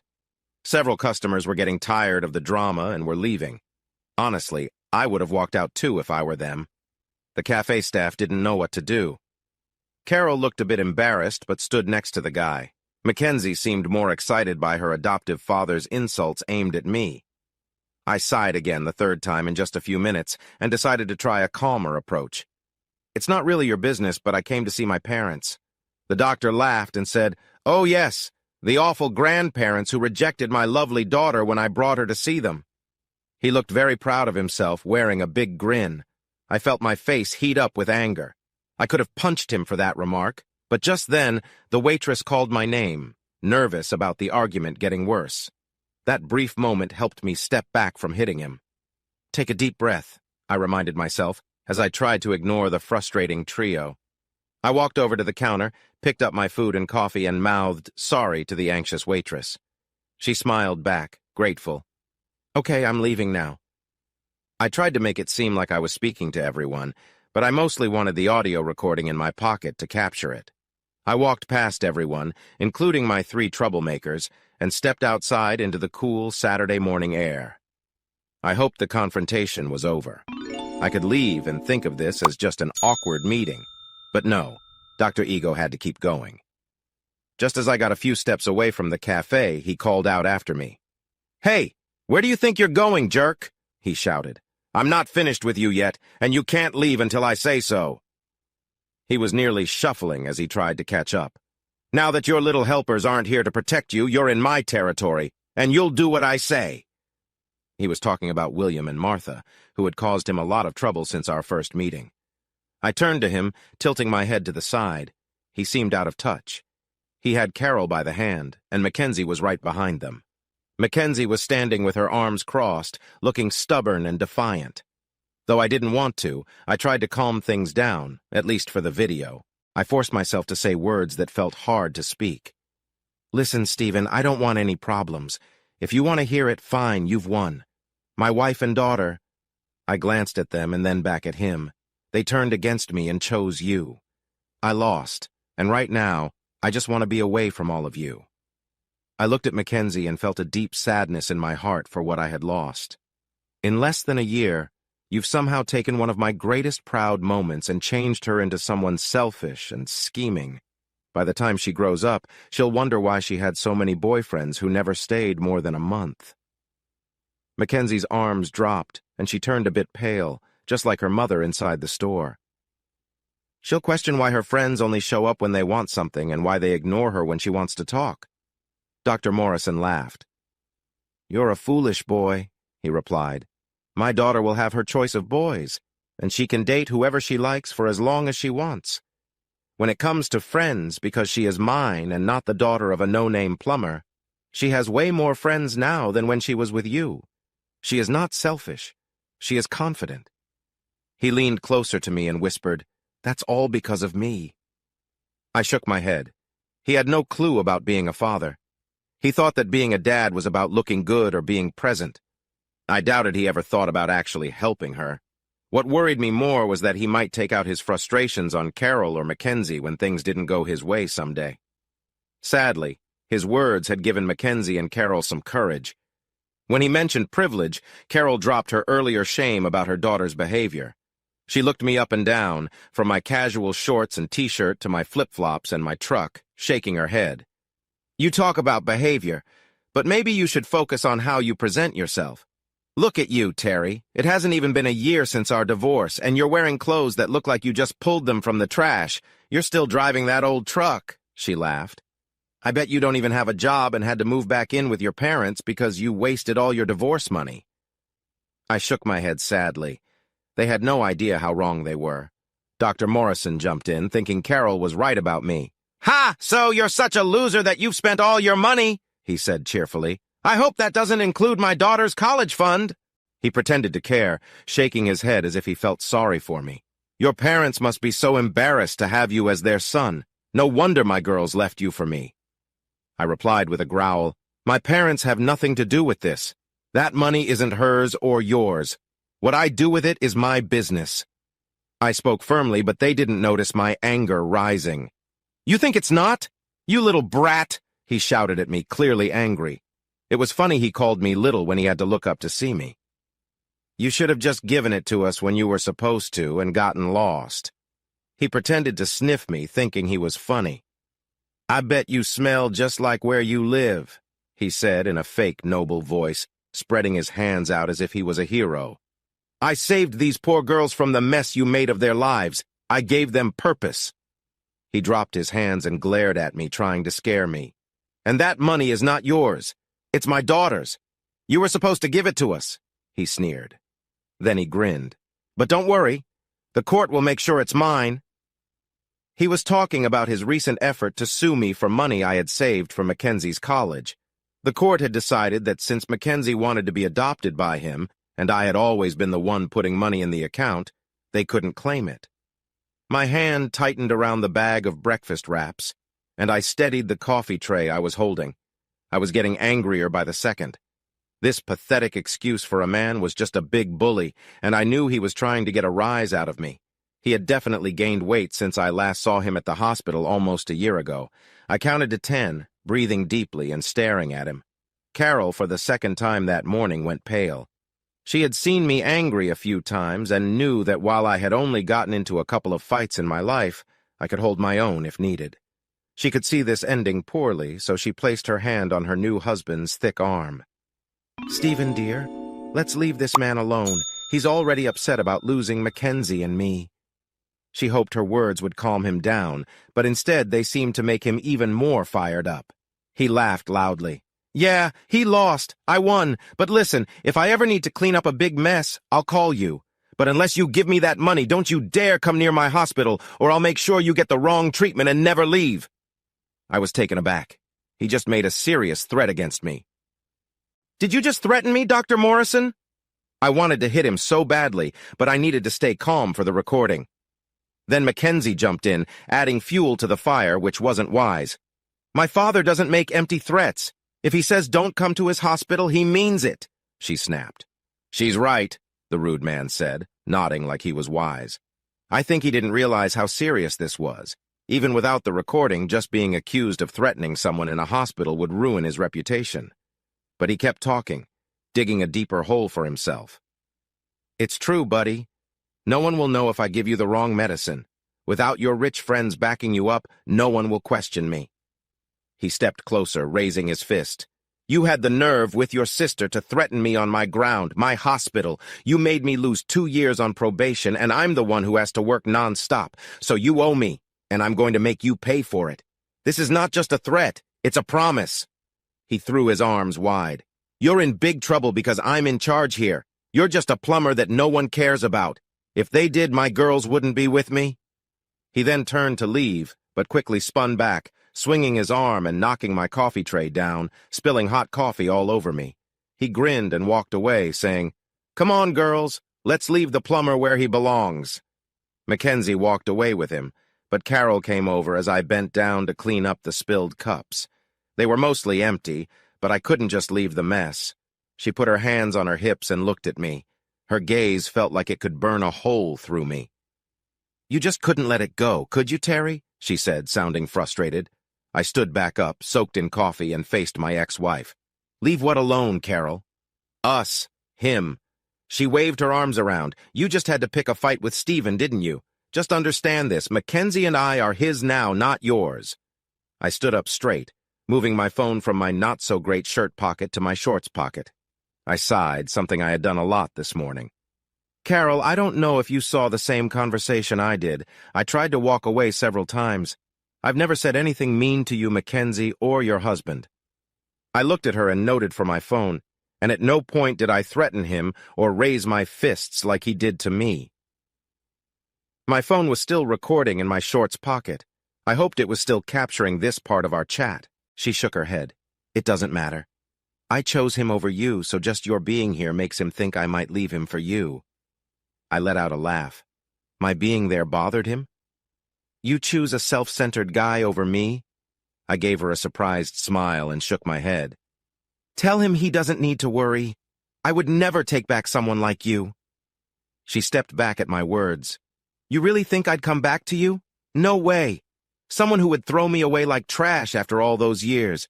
You think I could welcome back someone who disrespected me like that?" I shook my head, telling her to go away. "You disgust me, Carol." She stood there, unsure of what to think. Maybe she believed I could forgive her mistakes. I was pretty certain I wouldn't. Perhaps one day I wouldn't feel as angry about it, but forgiveness seemed far away.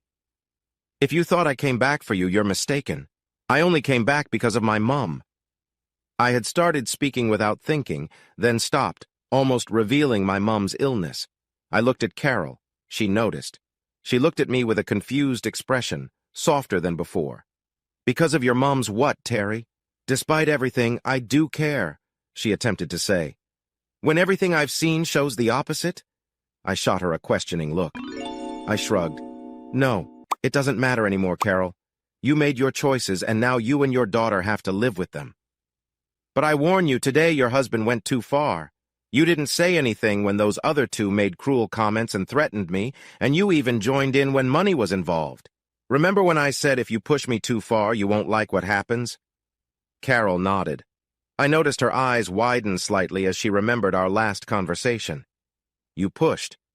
Carol turned red, and without saying anything else, I walked over to my truck.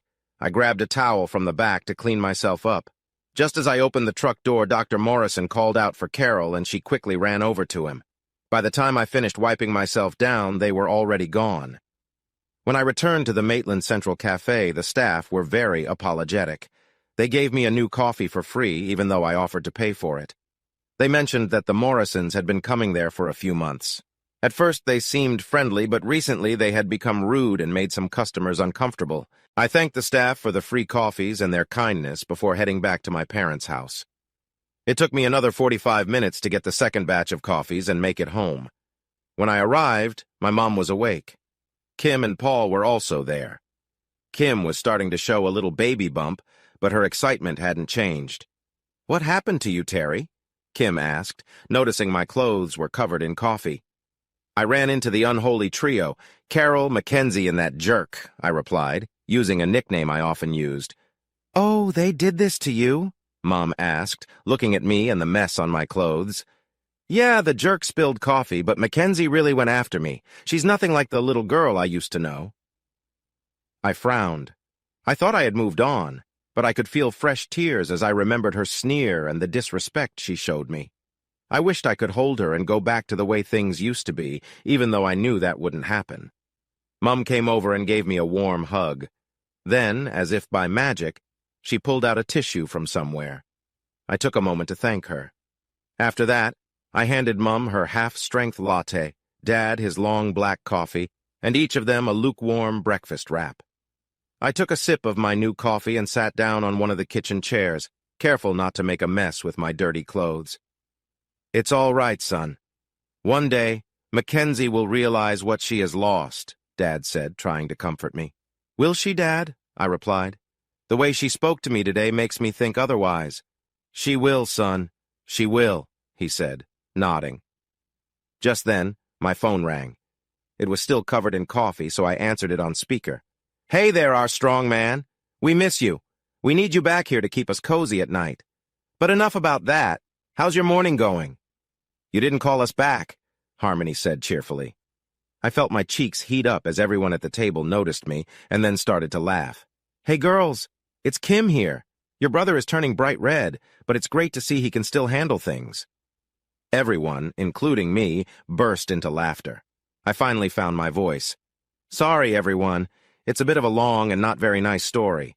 Can I call you back in 5 minutes? I need to clean my phone because I spilled coffee on it. Sure, love, Melody replied, giggling at how awkward I sounded. Call us back soon. Then they hung up. Everyone turned to look at me. So, Paul said, giving me a curious glance. You and Melody and Harmony, that's not just in our heads, right? Nope, I'm dating both of them. I smiled at Paul. Kim chuckled. And you're taking it to the next level, aren't you, Terry? I smiled at Paul and Kim, and then glanced nervously at Mom and Dad. They were looking at me with a mix of surprise and curiosity. They knew the girls had been in my room before, but they might not have expected anything more than that. To my surprise, Mom cleared her throat and came to my defense. Kim, ease up on him. I believe what we saw. If he is in a relationship with those two nice girls, she stressed the word nice, my son would treat them well. I really care about them, I said, shrugging. There's something special with both of them that I never felt with Carol. It's hard to explain. It just feels right. It started with gratitude after I helped them, but now I just want to be with them more and more. Who knows what could happen in a few years? I really hope it keeps getting better. So, Paul said again, still smiling. Oh, come on, Paul. He's in a relationship with them both, right? Yes, with both of them, I answered. And he kept that playful grin on his face, eager to know more. I chuckled. Yes, being with two beautiful red-headed twins who care about me as much as I care about them is amazing. He laughed at my straightforward response. Kim playfully slapped Paul on the back of the head, and I took the chance to clean my phone and call the girls back. Just as I stood up, Paul held out his fist for a bump. I bumped it with a grin. You're the man, he said, as I turned to grab a cloth to wipe my phone. The call with the girls went well. I sat on my parents' back deck for half an hour, sipping my coffee and sharing everything that had happened. They had a lot of questions about my earlier conflict with some people who weren't nice to me. They could hardly believe that people could be so rude, especially a child I had raised. You know, Terry, if our kids ever talk to someone like that, I'll go old school and wash their mouth out with soap, Melody said as I finished my story. Harmony and I laughed. I could hear the girls moving around in the bathroom. Harmony was getting ready for her shift this afternoon. Hang on, our kids? I asked. Everything went quiet. Then I heard them both giggle. Yep, baby. Someday you're going to give both of us kids. We'll be your baby mamas. No more Mackenzie ruining your life. We won't let that happen. I was surprised they wanted kids with me. You both want to have kids with me? Something changed, and their laughter stopped. Harmony spoke up. Of course, our love, she said, using the special name they called me. You're important to us, and we want to have children to love together. She paused. But not right now, and only when we all agree. There was a hint of worry in her voice. Terry, are you okay? You don't mind having kids with us, do you? I thought for a moment. No, girls, I don't mind. I'm sorry if I scared you. Honestly, I don't know how I feel about kids right now. I'm 34, and after my 15-year-old daughter treated me badly today, I guess I'm not ready. It's okay, baby, Melody said softly. We understand. We shouldn't have talked about this after a bad moment with Mackenzie. I wish I could have been there. I would have stood up for you. I laughed, picturing Melody confronting my former family. Thanks, baby. Well, I do have a video of most of it. Suddenly I remembered. Wait, I've got a video of it, I said excitedly. What do you mean, Terry? Harmony asked. Dr. Morrison threatened me, so I thought there might be trouble. I started recording on my phone to catch any conflict. I'm not sure if it will help in court, but... Go talk to Kim and let us know, Melody urged. And call us back. I need to leave for work in about an hour. Harmony added. Okay, my loves, I will. I love you both. Love you too, they said together, and we hung up. I walked back inside, feeling excited. I have it on tape, I announced. Ew, I don't want to see anything personal, Kim joked. Then she quickly followed with, and Paul, if you ever want to have another child with me, don't say what you were going to say. Paul and I exchanged grins. I then looked back at Kim. No, not that. Well, not this time. I winked at Paul, who laughed. No, I have a recording of my meeting with Dr. Morrison earlier. What? How? Kim asked. Mom, Dad, and Paul looked at me with curious expressions.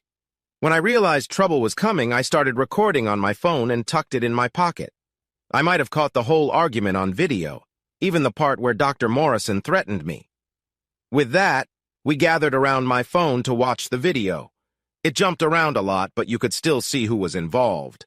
The sound was a bit scratchy at times when my phone rubbed against my pocket, but we could understand most of the talk, except for the end part with Carol, which was a little hard to hear, but you could still get the gist if you listened closely. Wow, Kim exclaimed when we finished watching. Just wow! She leaned back, deep in thought. Is Carol's new husband in as much trouble as I think he is? Dad asked. Kim grinned widely. Oh yes, he's in big trouble, and since it happened in a public place, it's okay to film him. She thought for a moment. There could be some issues since Mackenzie is a minor, but I'll check on that.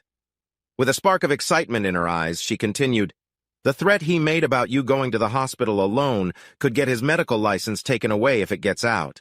But saying he would make sure you never left the hospital, that might land him in jail. What about Mackenzie? I asked, worry creeping into my voice. I wanted her out of my life for what she did, but I didn't want her to end up in trouble. I'm not sure, Terry. Mackenzie could face serious consequences. She's still a minor, but her words about turning a threat into a promise are pretty serious. I nodded, feeling heavy. I need to think this through. I know things are bad after what happened, but she was my daughter once, and she was your niece too. I understand, but remember what you told Carol. She made her choices, Kim replied. We continued discussing what happened for a little while longer before I decided to call my girlfriends to fill them in before Harmony went to work. I let them know I would send the video tomorrow morning so we could all watch it together. The rest of the day, we focused on Mom. She was recovering from her first round of cancer treatment and felt really tired. Paul and I took care of chores around the house that Dad didn't have time for while looking after Mom and working during the week. In the afternoon, we shared stories from when Kim and I were kids, remembering the good times. Mom laughed as she shared the same old stories we had talked about at Delotis a few months ago. It was nice. We were family, after all. When I went to bed, I called Melody since Harmony was working. We talked for about an hour about nothing special, just catching up. Tomorrow was Sunday, and I planned to go to church with my mom and dad. After that, we would enjoy our family lunch of fish and chips and spend some more time together. Then, I would drive home early Monday morning, ready to go back to work on Tuesday. Sunday church was good. I got to see some people I hadn't seen in a while. Some expressed sympathy about what happened with Carol and Mackenzie.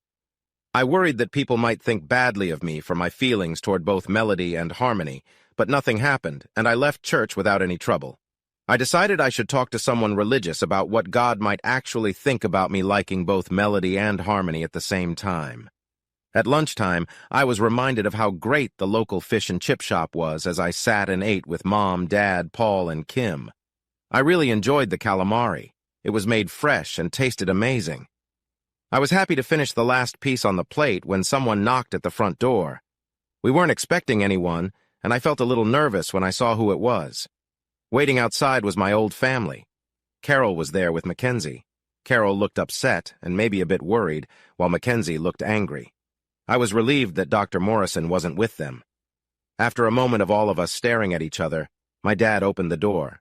Dad wasted no time. What do you want, Carol? I thought after how you treated Terry yesterday, this would be the last place you'd want to come. His tone was firm but polite. I know, John, Carol started, wringing her hands, but Terry said something yesterday and I saw something in his eyes. I don't want you to think I don't care, but... Dad interrupted her. Forgive me, Carol, but I really don't think you do care.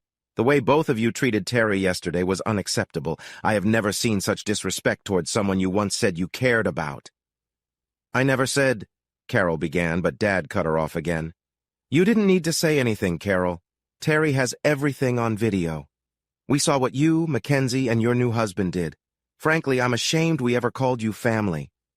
But John, Terry mentioned something was wrong, and he wouldn't tell me what it was. So we thought we'd come and see if we could make things right, Carol said, trying to sound sincere, but Dad wasn't convinced. It's a bit too late to show any kindness, don't you think? Dad shook his head. No, Carol. There is nothing you can do to help. Honestly, we will not share what is going on. You have not been a part of this family for a long time, and while it saddens me, this is a family issue. It's not for others to know. You and your daughter are now outside of this family.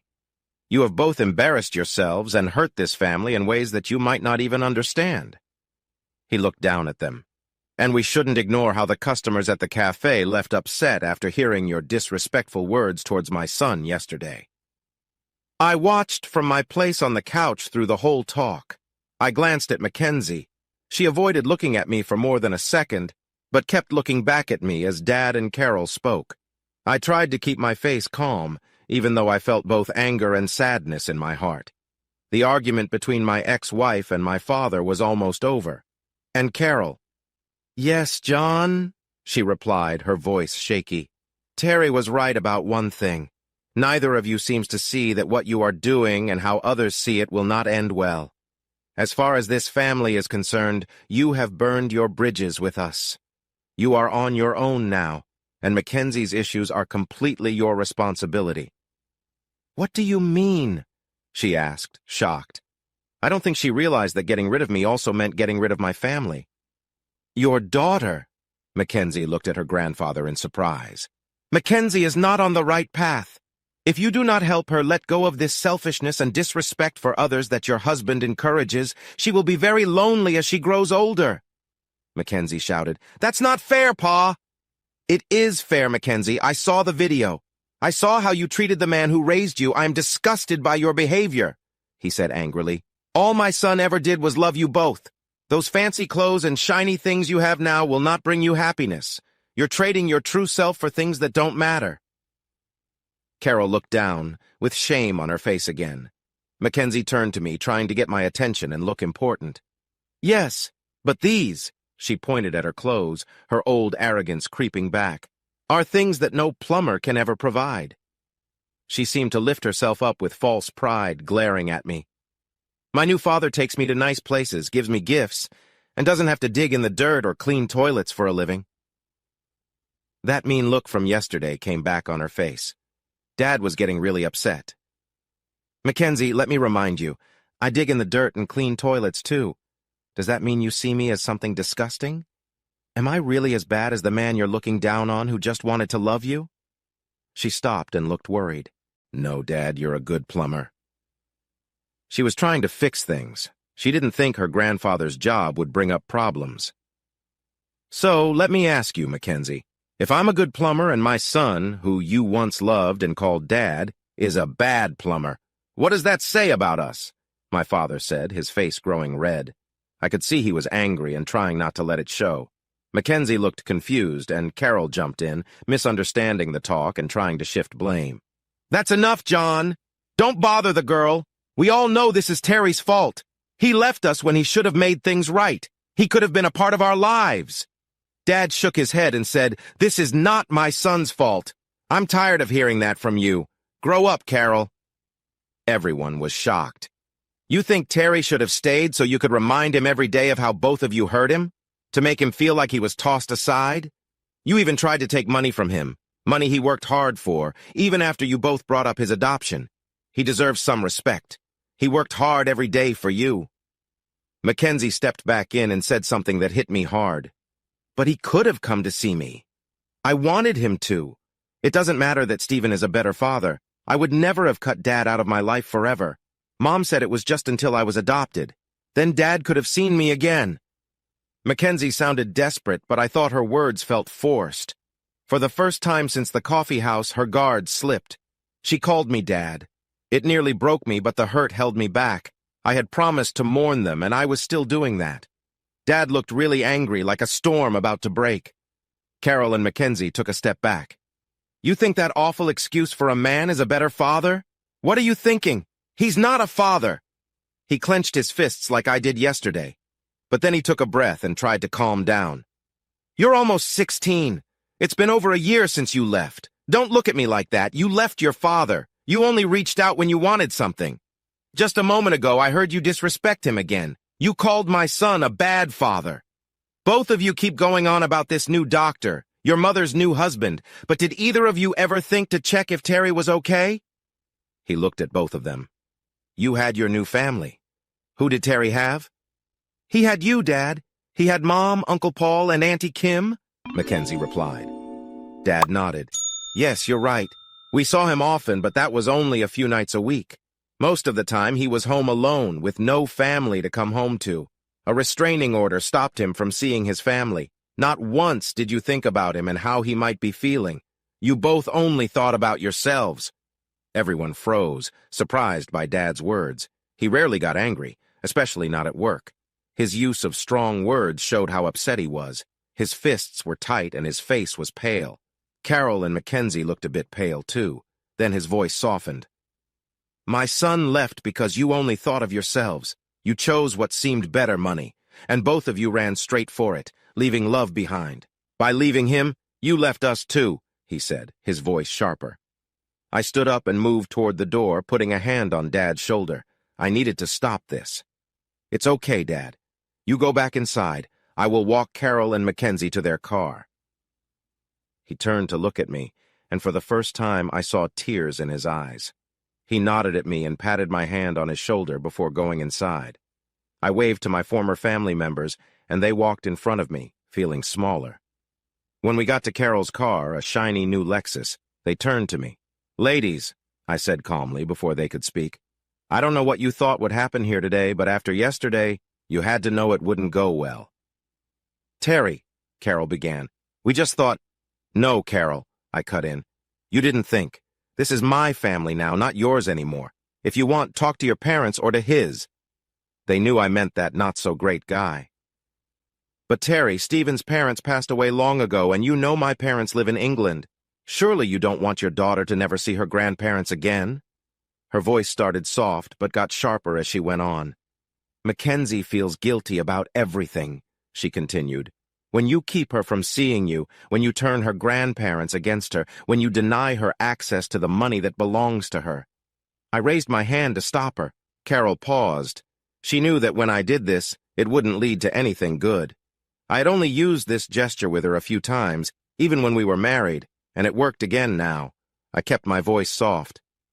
There you go again, shifting the blame instead of taking responsibility for what you've done. I looked at my former daughter. Mackenzie?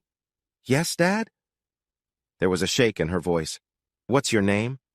Mackenzie, Dad, you know that. No, what's your full name? Mackenzie Rossi Auth.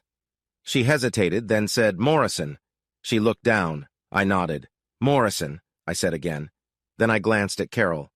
So, you see, her last name is Morrison, not Other. Do either of you understand what you did to me? Daddy, I never. Carol started, but then stopped her. Yes, Terry, we did. We knew it would hurt you, but we thought you would get over it. Mackenzie just wanted her father. Do you know that in the first month she cried for you every night? It felt like Carol was trying to shift the blame to me, which made me angry. No, Carol, I didn't know that. And you know why I didn't, don't you? She looked at the ground, knowing what I would say. The restraining order, I said, the anger clear in my voice. That restraining order. I couldn't talk to my daughter. I couldn't ask her how her day was. I wasn't allowed to hug her, give her advice, or even be in the same room. And let's not forget how I was ignored on my birthday. I was heartbroken. But I bet neither of you even thought about how it affected me. I couldn't do anything. And as I told you that day, the way you both acted was planned to hurt me the most. I was upset, but still kept my voice down. That pain was made worse by the man in your life. Last time we talked, I told you both that you broke my heart. It still hurts deeply. The only way I could cope was to move away from the pain you caused. I'm still hurting for you both, and even now, talking to you brings me so much sorrow that I feel like I might fall apart if I let my guard down. Both women had tears in their eyes, but I kept going. I took a breath and continued in a quiet voice. What hurt me the most was that when you both left, it felt like my family was gone. On the morning you left, you acted like everything was fine. Did you know why I didn't see what you were planning? They looked at me, both shaking their heads like they didn't know. Love. I paused for a moment. I loved both of you with all my heart. I trusted you with my life. I believed that because I loved you, you would love me back. But Daddy, I still love you, Mackenzie said quickly. I turned my attention back to her. Mackenzie, your idea of love is confused. Today you say you love me, but yesterday was a different story. Do you remember what you called me while you were trying to bully and scare me? Mackenzie looked down at her feet and didn't answer. Mackenzie, do you remember what you were calling me? I asked again, this time more firmly. After a brief moment, she nodded, giving a small, quiet reply. Yes, she said in a soft voice. What was it? What did you call me if not Dad? I questioned. She glanced up at me for a second before looking back down. It seemed there was something interesting on the ground. Jerk, she said quietly, almost like she felt bad about it. I nodded. You called me a jerk, but right now you're calling me Dad and saying you love me. Can you see why I'm confused? Today you say you love me, but yesterday you shouted names at me and even made threats. You practically said it was okay for something bad to happen to me. My voice was low but filled with emotion. But Daddy, it was, she started to say, but then paused, struggling to finish her thought. It was not a nice thing to do, Carol added with a sigh, speaking for her daughter. But Terry, what do you want? You can't just stop seeing your daughter. I glared at my ex-wife, Carol. You're just as guilty. Right now you feel bad, but yesterday you were just as supportive of your daughter as that terrible man you now call your husband. As I said before, I mourn both of you as if you are gone. Mackenzie gasped at my words. Everything you both have done has hurt me so much, and neither of you has shown any real regret. I paused and looked at them. Then, since neither of them spoke, I asked Mackenzie, what will happen the next time I see you? Will I be the jerk again, or will I be Dad? You'll be Dad, Mackenzie said, tears streaming down her face. I wasn't sure if she was crying because she felt guilty or because she was being confronted. This is the problem with broken trust. How you feel becomes hard to see clearly. Mackenzie went on. I'm sorry, Daddy. 3 shouldn't have said those things. I promise I'll do better next time. I nodded. We will see, Mackenzie. Trust takes time to rebuild, and right now I feel far from that with you. I can admit I still care for you, but it's buried under a lot of hurt and anger. The things you said yesterday and how you supported those threats make it hard to heal, and it won't take much more for that care to disappear completely. Mackenzie was crying openly now, and I turned to look at my ex-wife. And you, Carol? What do you mean? What will I be the next time? She looked at me for a moment, then sighed. Terry, I never thought it would come to this, but I don't know. Maybe soon we can sit down and talk about it.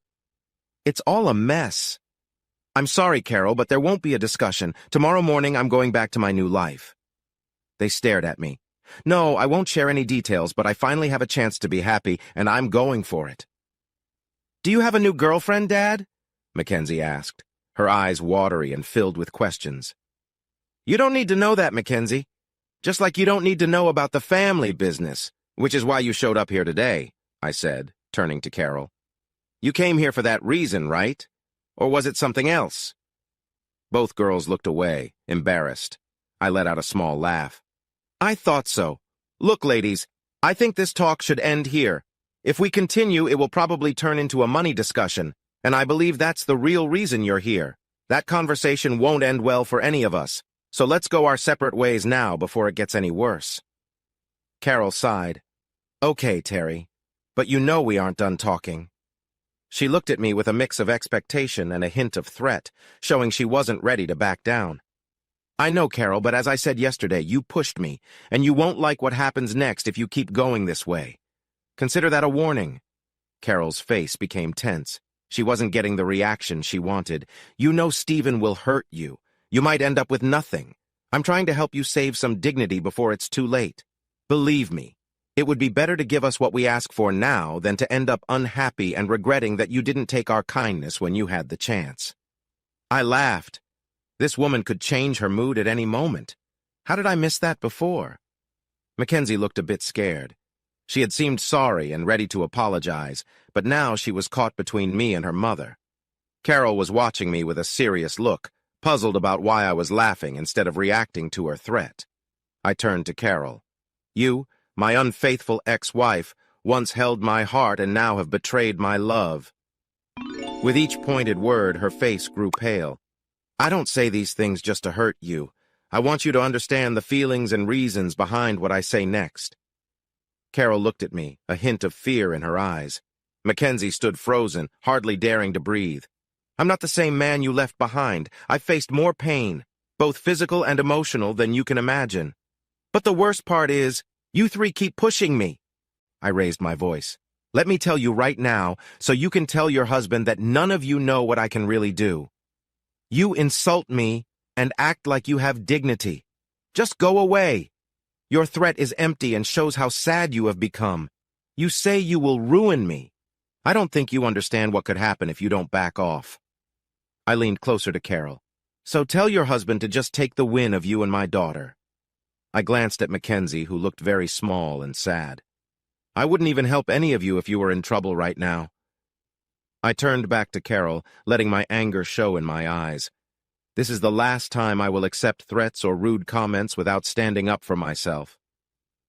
I took a deep breath and tried to calm down. So now, I won't wish you well, but I won't curse you as you leave either. I stepped back to show that our talk was over. They stared at me for a moment. Finally, Carol realized I was done talking. She took Mackenzie's hand and led her to the car. Once in, she started the engine. Mackenzie rolled down her window, tears in her eyes. Daddy, I'm sorry.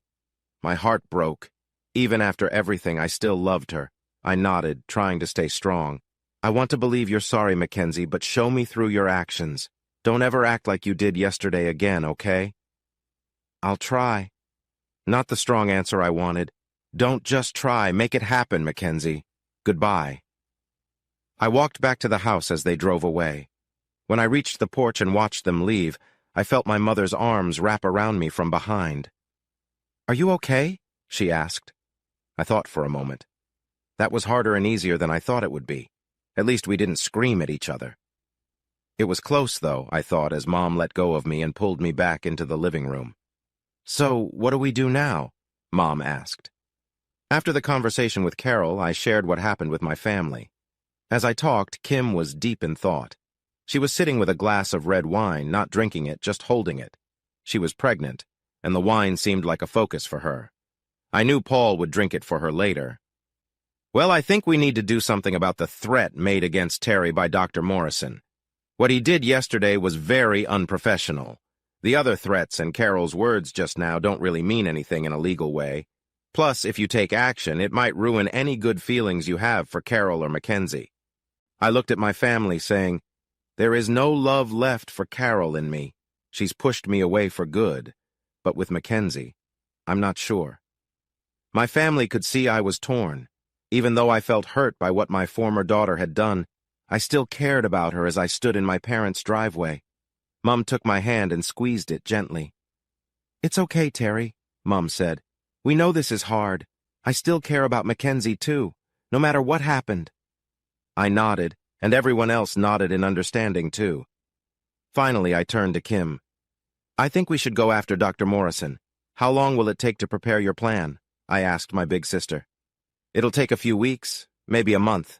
I need to look at the video to make sure we have a strong case against him. But if we do it right, he will really suffer. You might even get something for it.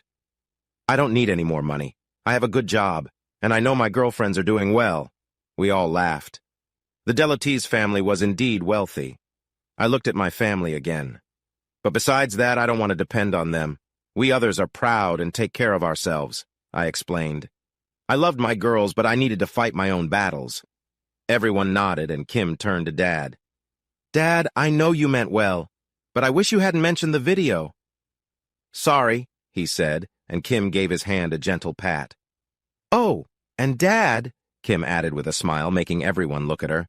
I'm not sure where you got that language with Carol earlier, but really, watch what you say, she teased, and laughter filled the room. The rest of the afternoon we relaxed and talked as a family. We discussed Mom's cancer treatment, my relationships with the girls, Kim's pregnancy, and what to do about Carol, Mackenzie, and Dr. Morrison. Later, I received a text from an unknown number. "I'm going to ruin everything you care about, loser. You're dead. Do you hear me? Dead." I must have hit a nerve with Dr. Morrison because it was clear who sent that text. I wanted to reply, but instead I showed it to Kim. She laughed and took a picture of the number, the message, and the time and date to keep as proof. We spent a few more minutes talking about why he felt so worried about me. Everyone knew I wasn't going to bother Carol again. I chuckled with Kim, joking that maybe he was jealous in his personal life and that there might be some truth in what people said about him not being well endowed. Later in the afternoon, I called my friends and filled them in on what happened with Carol and Mackenzie. They were still upset on my behalf, but were glad it didn't turn into a big scene this time. I told them about the message I got, and they laughed, agreeing that he must not be very good in that area. Melody suggested that Carol probably had to pretend to be happy, as she wasn't getting the same love I gave her when we were married. "And you have 2 active girlfriends to take care of, which we all know you do very well," Harmony joked, making us all chuckle. We chatted and laughed for a while longer. It felt nice to know I had their support. I let them know I would be driving early tomorrow and would be back in the early afternoon before saying goodnight and getting some rest. My drive home was smooth, and I felt happy thinking of Bathurst as my home. It was home because Melody and Harmony were there. The rest was just decoration. That evening, when we reunited, it was wonderful. I made sure the girls were very happy, and the next day they joked about feeling a bit sore from all the fun. At work, a little after lunch, I was sitting down looking through some reports from the past few days when Sally came into my office and sat down. "So?" she asked me. "So?" I replied, raising an eyebrow. "Is it true?" she wanted to know. "Is what true?" I answered. I had a feeling this wasn't about work. Over the months, Sally and I had developed a friendly professional relationship. We laughed and joked together a lot. "That you're dating both Melody and Harmony at the same time, and that you're the reason Melody is sitting oddly today but has a huge smile on her face." Sally grinned at me. "And what if it is?" I asked, trying to hide my feelings and even pretending to look a bit upset. Her smile faded. "Oh, sorry, Terry, I didn't mean, I laughed. "Look, Sally, it's going to come out sooner or later. Yes, I am dating both twins at the same time, and about the sitting oddly, let's just say I was away for a few days, and Harmony is sitting just as oddly as Melody today." Sally's eyes widened in surprise. "Really? Really?" I chuckled. "Wow, just wow. I never thought... oh, sorry, Terry," she stammered, glancing away shyly. I laughed again. "It's okay, Sally. It's only been a few months, but I think the bond between the 3 of us has been strong from the start. If you had told me a year ago that I would be dating identical twins, I would have laughed." We chatted for a little while longer until Melody peeked her head through the door, noticing our laughter. "What are you talking about?" she asked, smiling.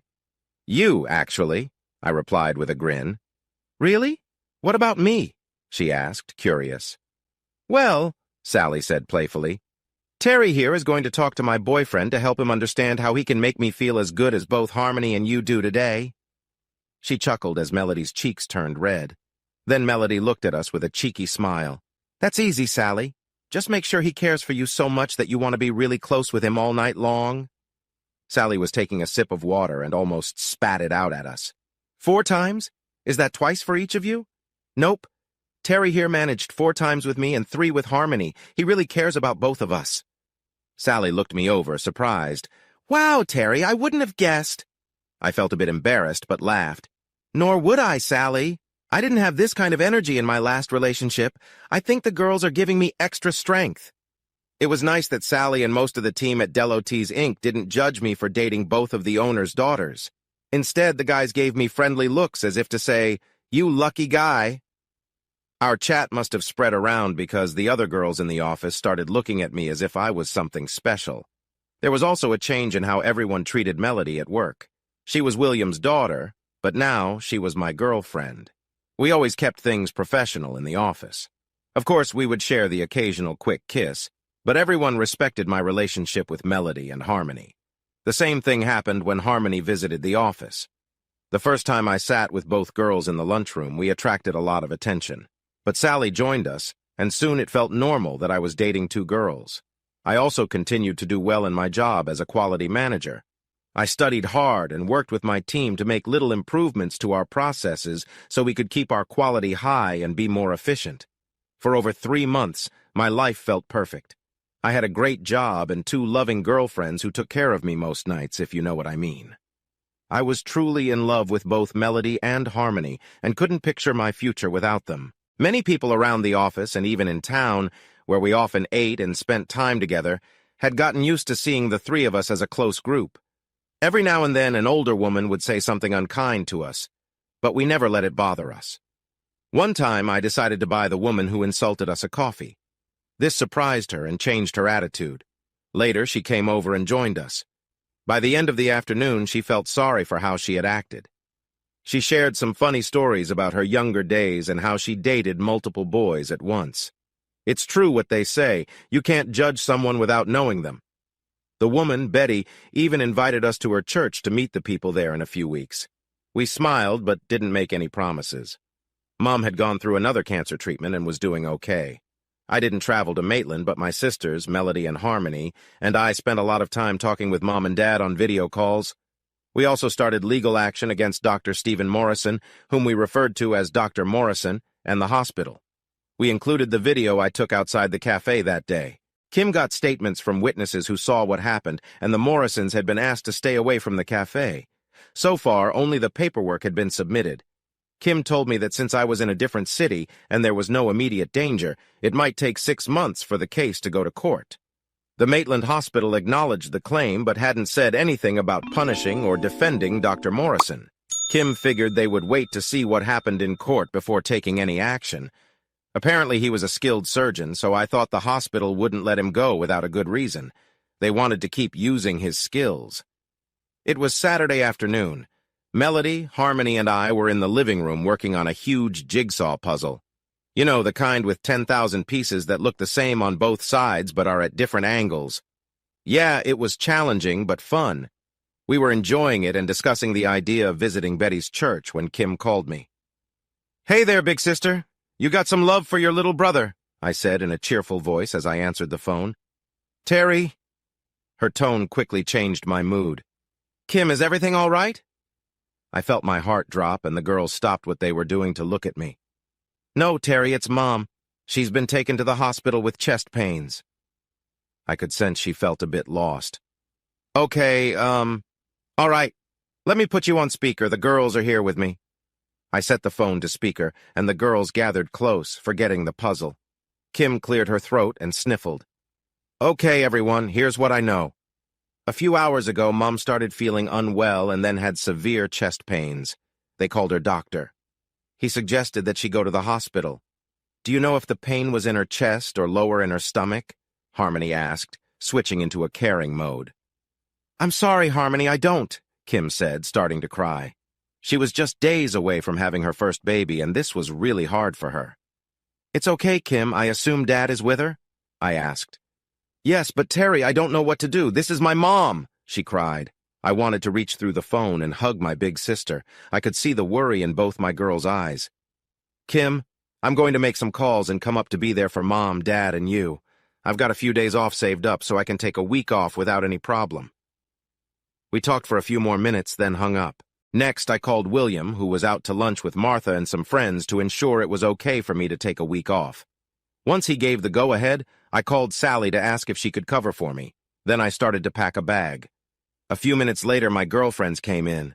"Terry," Melody said, "Harmony is going with you." I looked at them. Harmony nodded, then stepped out of the room. She quickly came back with a bag and started packing with me. Melody came over and gave me a hug. We talked about it, and while I want to go with you, we have a new supplier starting this week, so I need to be at the office. But Harmony can take the time to help both Josephine and you. I felt like I was on autopilot, but all I felt was love from my girls as I watched Harmony pack with focus. Looking at my dear Melody, I knew it hurt her not to come, but she understood I had to go, and she was sending Harmony with me. I loved that there was no jealousy in her eyes, just care for me and my mother. "Okay, big guy, you need to keep packing," she said seriously. "I'm sure Josephine will be okay, but you and Harmony need to leave." She looked at me. "I love you, Terry." We packed clothes and other important things for 20 minutes, then got my truck ready for the trip. After hugging both Harmony and Melody goodbye, we hit the road for the long drive to Maitland from Bathurst. Though the mood was serious most of the way, it was nice to have company for the drive for the first time. Harmony called her work and arranged to take the week off before we were even an hour down the road. We were on the phone with Melody for most of the time, and they both kept me from worrying too much about our upcoming visit to the hospital. What stood out to me was that Harmony always kept her hand on mine, showing me her support and that she was there for me.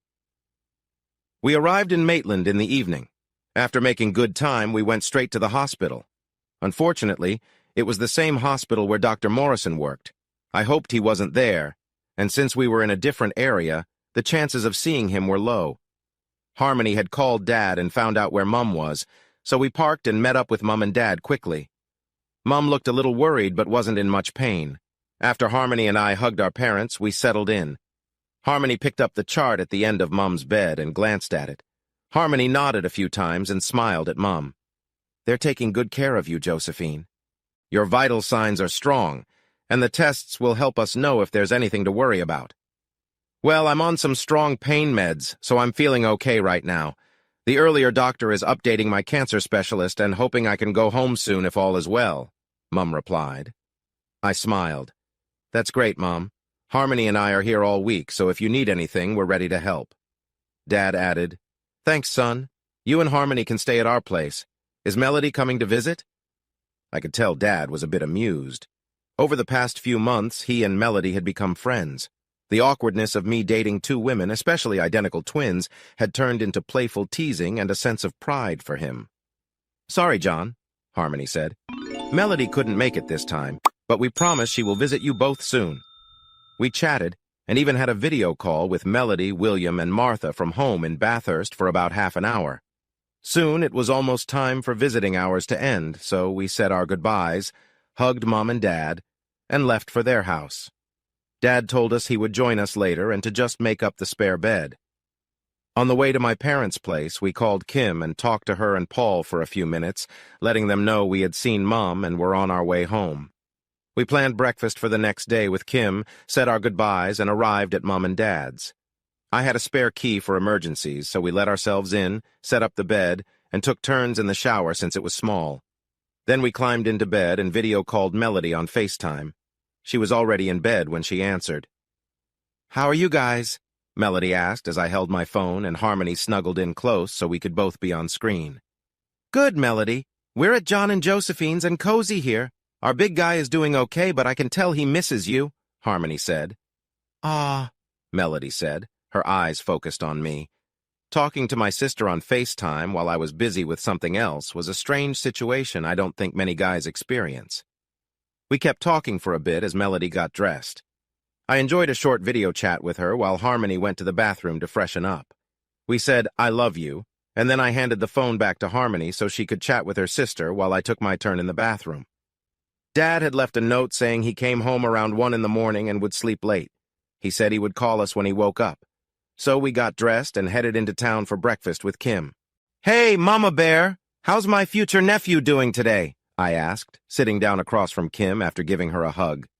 "Not too bad, but it feels like there's an overinflated beach ball inside me dancing on my bladder," she replied with a smile, patting her belly. "I swear, once he's born, he'll be doing chores until he turns 20 for all this trouble he's giving me." Kim thought her first child would be a boy, while Paul thought it would be a girl. The rest of us mostly stayed out of it, eager to meet our new niece or nephew. We laughed and joked for a few minutes, with Harmony asking how Kim was feeling. My girlfriend is always curious about medical stuff since she's a nurse. When the server came, I ordered a cappuccino and a breakfast wrap for myself, and a half-strength latte with fried eggs on rye for Harmony. Kim just looked at us. "What's up?" I asked, as the server went to put in our orders. "What would you have ordered if Melody was here?" Kim asked, grinning. "That's easy. A cappuccino and bacon and eggs, no toast, but with a hash brown on the side," I replied with a smile. Softy, she laughed back at me. For the next hour, we talked about everything, from Mom and her cancer to Kim's upcoming labor, and how Melody, Harmony, and I were getting along. We even mentioned Carol and Mackenzie. As I finished my coffee, I thought about my past family. I realized a lot of my anger toward them had faded after that last conversation. About Carol, I found that I didn't hate her, but I didn't really care what happened to her. When I thought of Mackenzie, I felt a mix of love and confusion. I saw her acting tough with Stephen, but then being sorry the next day. I wasn't sure what our relationship would be like as she grew up. Had I lost my chance to be close to her? Penny for your thoughts, little brother? Kim asked gently after a moment of silence. He's thinking about Mackenzie, Harmony said. How do you know? Kim asked her.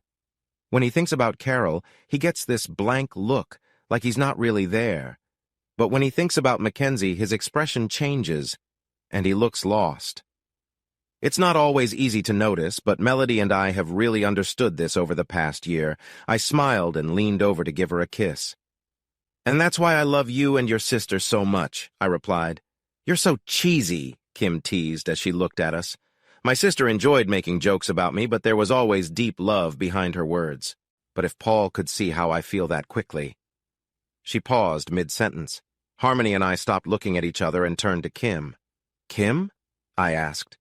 She had a look on her face that was a mix of surprise and embarrassment. For a moment she seemed worried as she glanced at us. Then we heard a sound like running water. Oh no, she groaned. My water just broke. Everyone in the cafe rushed to help while we waited for an ambulance to take Kim to the hospital. By the time it arrived, Kim was having some mild contractions, but they were not too close together.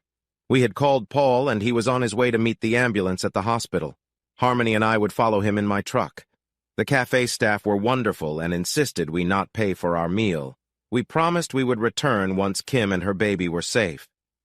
Kim spent nearly 19 hours in labor. From the visitor's lounge, it sounded like my sister was swearing quite a bit, but finally, little Candace, my first niece, was born. Other than the long wait, Kim was doing well, and my niece was perfect. I was proud to be the 5th person to hold her. My parents came from the cancer ward as soon as their second grandchild was born, and we were all amazed. When Kim introduced Aunt Harmony and asked me to FaceTime Aunt Melody while Harmony held our new niece, I remembered a conversation where Melody and Harmony mentioned wanting children with me. At that moment, looking at Harmony with Candace, I realized that I could have more kids. Melody, watching through my phone, must have noticed something too. Terry, can you call me back? She asked. Sure, babe. I ended the call and told everyone I was stepping outside to talk to Melody privately. Harmony gave me a knowing look and whispered, I love you, while she gently held and spoke to my niece. I called Melody. Hi there, what's going on? I asked. I felt a pause. This was serious. Terry, are you okay? Yes, I'm great. Mom is getting better and should be home soon. Kim and Paul have little Candace, and I have you two. Why do you ask? Well, my love, I saw the way you looked at Harmony when she held Candace, and... I laughed softly. You want to know if I'd like to have children with you? I could sense her blushing through the phone. Yes, I mean with both Harmony and me. I saw it in your eyes just now, and I could see it in Harmony too, and it made me feel... Well, it kind of excited me, she admitted. I chuckled. Melody, if I'm being honest, I've thought about having kids with both of you, and it made me feel really good. Would it be all right if we talked seriously about this next week when we get back home? I'm not saying we should start trying right away, but I want to have a plan. Melody squealed, Oh my God, yes, Terry, yes. You don't know how much I want both Harmony and me to have kids with you. I think she was almost swooning. Watching Harmony earlier, I think I do, I said with a big grin. The idea of having kids with my girls was really starting to grow on me, and honestly, it had been since the first time they mentioned it. Look, Melody, we only have a couple of nights here, and then we will be home. Will you be okay until then? I miss you so much, Terry, but yes, just promise you'll hold me extra tight when you get home. You got it, beautiful, I replied. Great. Now take me back in and bring me to my sister. I walked back into the room where Harmony had just passed little Candace back to Kim. Harmony reached out for the phone and stepped outside for a moment. Kim looked at me with a raised eyebrow while helping Candace. See? You're all wrapped up in them. I laughed at that. The next couple of days were wonderful. It was only a 5-minute walk between the maternity ward and the cancer ward. Harmony and I spent a few hours with Mom in the morning. She was excited to go home. The new medicine had helped with her pain. The doctors had some updates after her scans to help with her next treatment. Mom was full of energy and ready to be a loving grandmother again. Now, don't wait too long before you give me more grandkids with your wonderful girlfriends, Terry, she said, smiling as I turned red. Harmony wrapped her arm around me. You can count on it, Josephine, she said, making me blush even more. The three of us are planning for it. I changed the subject, and we talked for a few more minutes about getting Mom home and making sure we had a nice family dinner for all of us before we left tomorrow. Harmony, is it okay if I talk to Terry alone for a minute? Mom asked. Sure, Josephine. Once Harmony left the room, Mom gave me a serious look from her hospital bed. Terry, I know how much you love both those girls, and I assume there's no chance of you getting back together with Carol? No, Mom, there will never be a chance for Carol and me again. And yes, I love both of those girls very much. I know it's an unusual situation, but I truly can't see one without the other, and they've never been jealous of each other. She smiled and nodded, accepting what I said about Carol and my girls. I can see how much they care about you, but I need to ask something about the three of you. She paused, unsure. Mom? For a moment, Mom sounded a bit choked up. If anything happens to me, if we can't overcome this cancer, I need you, Kim, and Paul to take care of your dad. Mom started to cry, and I wrapped my arms around her, holding her tight. For a few minutes, we just stood there together, a mother and son. Mom, I don't want you to go anywhere, but I promise we will all take care of Dad. Thank you, Terry. That means so much to me. No problem, Mom. You know what? Harmony and I were about to visit Kim. Why don't you come with us? We can come back and finish packing before we go home. I held her hands and hoped she would see my point. I'm sure Grandma can watch Candace for a bit, right? She hesitated, then smiled. Okay, Terry, you've convinced me. I'll join you. As we walked out, Harmony gave me a curious look. I shook my head slightly to say we would talk later and that Mom was coming with us to see Kim. If you've ever walked through a hospital, you know it can feel like a maze. There are hallways, offices, and rooms everywhere. Everything has its purpose, from storing medical supplies to giving the busy staff a place to rest. Over the past few days, Harmony and I had figured out the best way to get between the cancer and maternity wards, walking back and forth often. Today, Mom and Harmony walked ahead of me, chatting about all sorts of things. I smiled, seeing Mom with one of the two women I love. It warmed my heart. I noticed that Mom seemed to talk more freely with Harmony than with anyone else. While she was friendly with my ex-wife, it was nice to see her so relaxed with Harmony. It made me realize how much Melody and Harmony had changed my life this past year, and how my family had accepted them so well. It was wonderful how the community around Bathurst had also welcomed our unique relationship. I watched as Mom held onto Harmony's arm, talking about grandchildren, and I smiled again. In just a couple of years, my life had turned upside down.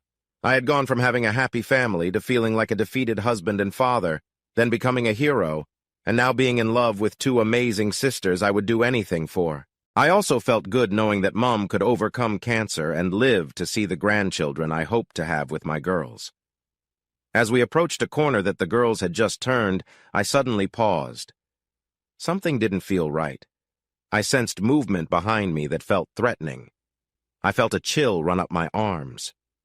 If you've ever been outside at night and heard strange noises in the dark, you know that uneasy feeling. It's like a switch that makes you want to run away or fight back. I thought I would never feel that way in a hospital, but there it was, hitting me hard. In just a few seconds, I turned around to see what was making me feel so uneasy. Suddenly, a sharp pain hit my left shoulder. It felt like something had poked me. Before I could even catch my breath, a second pain came close to the first. As I turned around more, I saw him, Dr. Stephen Morrison, standing there, looking pleased with himself. I told you never to come near my hospital or you'll wish you hadn't, he yelled. What? What did you do? I asked, my hand trembling as I felt 2 syringes stuck in my back. He just smiled back at me. From the day I first met this man, my life had turned upside down. It all started the night I walked into my house and found my wife and daughter gone, with only a letter and papers that changed everything. I was filled with anger toward him. He had taken my wife and made my daughter his.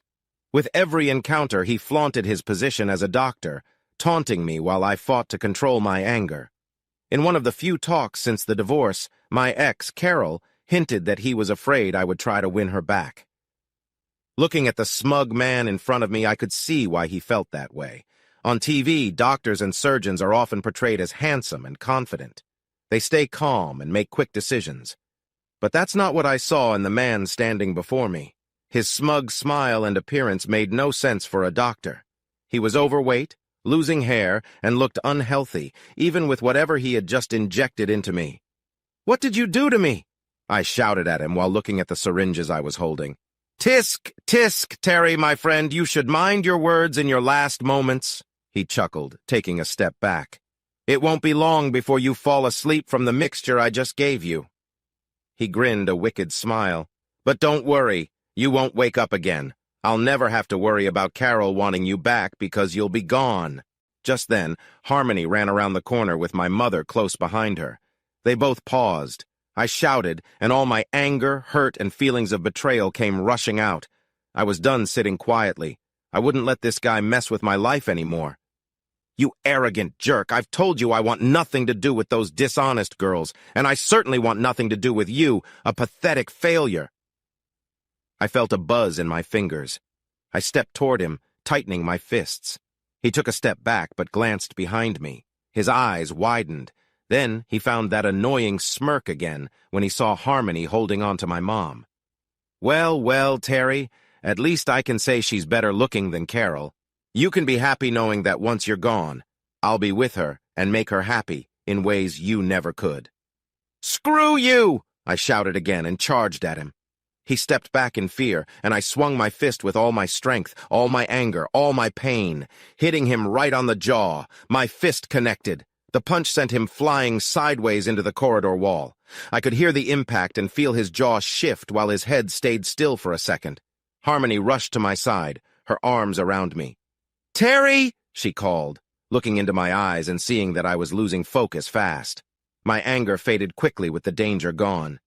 "He gave me these," I said, handing her the 2 syringes. "That guy said I wouldn't leave his hospital alive. Now it looks like he won't be leaving either." I laughed softly and then fell to my knees as the drugs took hold. Harmony knelt beside me, sliding us to the wall out of the way and hitting a black button. Alarms went off throughout the hall. She cradled my head in her hands and looked deep into my eyes. She was crying. "Terry, stay with me as long as you can. Every moment you stay awake helps us find a way to save you." I nodded. I began to see a halo around Harmony. She glowed even as everything else blurred. I smiled. "You're beautiful, Harmony. I love you and Melody so much." "I know, baby. We love you so much too," she said. Just then, 3 security guards ran up, followed closely by a doctor. Harmony handed him the 2 syringes. "That jerk," she said, pointing at the rude guy. "He made my boyfriend take something that could hurt him. I need you to find out what it is so we can save him." I looked at Harmony. I felt tired, and everything around me was getting blurry. Then I heard a phone ring. A lot of fast words filled the air. For a moment I lost my focus, and then I felt something cool against my ear as Harmony held her phone there for me. "Terry, baby, what's happening?" my other wonderful girlfriend Melody said on the phone. I looked into Harmony's bright green eyes. I could stare at them forever and never want to look away. "I hit him. I mean the big jerk. I mean the doctor." I was getting mixed up with my words. Harmony smiled at me. Harmony told me, "Terry, are you listening?" Melody's voice was worried, and we all knew I was slipping away. "Yes," I managed to reply. "Baby, we need you to stay with us. We need you, our love." Melody was crying over the phone. Looking at Harmony, I saw she was crying too. "Terry, our sweet Terry, please don't leave us." "We just found you," Harmony whispered. "I'm so tired," I replied softly. Now more doctors were gathering around Harmony and me. They pushed her to the side, taking the phone away. Some security guards lifted me onto a stretcher as directed by the doctors, and I saw my mom wrapping her arms around a crying Harmony. In a final moment of clarity, I looked into her eyes and I mouthed, I love you. She returned the gesture. We love you too, she said back. They started moving me down the hallway quickly, and I could feel everything fading. I closed my eyes as the world around me slipped away. I felt loved and happy, knowing I wasn't alone. But just before everything went dark, I wondered if I would wake up again. Looking at Harmony, she was crying softly too. Terry, our sweet Terry, please don't go. We can't let you leave us so soon after finding you, Harmony whispered. I'm so tired, I replied. More doctors crowded around Harmony and me. Eventually, she had to step back, taking her phone with her. A couple of security guards helped lift me onto a waiting stretcher. I saw my mom wrap her arms around a crying Harmony. In a moment of clarity, our eyes met. I silently said, I love you, and she returned the gesture. We love you too, she replied. They started moving me down the hallway quickly, so I closed my eyes. I could feel everything fading away as the medications took effect. I felt loved and happy, knowing I wasn't alone. But as I slipped into darkness, I wondered if I would ever wake up again. My mouth felt dry, like I hadn't had a drink in days. It was hard to get my lips together to moisten my mouth. This was the feeling I had as I slowly started to wake up. I was lying flat on my back in what had to be a hospital bed. My limbs felt heavy, and it took great effort to open my eyes. Every part of me ached. At least my hearing was working. As I woke up, I could hear snoring. I tried to move a little, and the snoring stopped. I felt some pressure lift from my chest, and then I heard a voice that made me feel at ease. Terry? The voice belonged to one of the two special people in the world who could wake me up.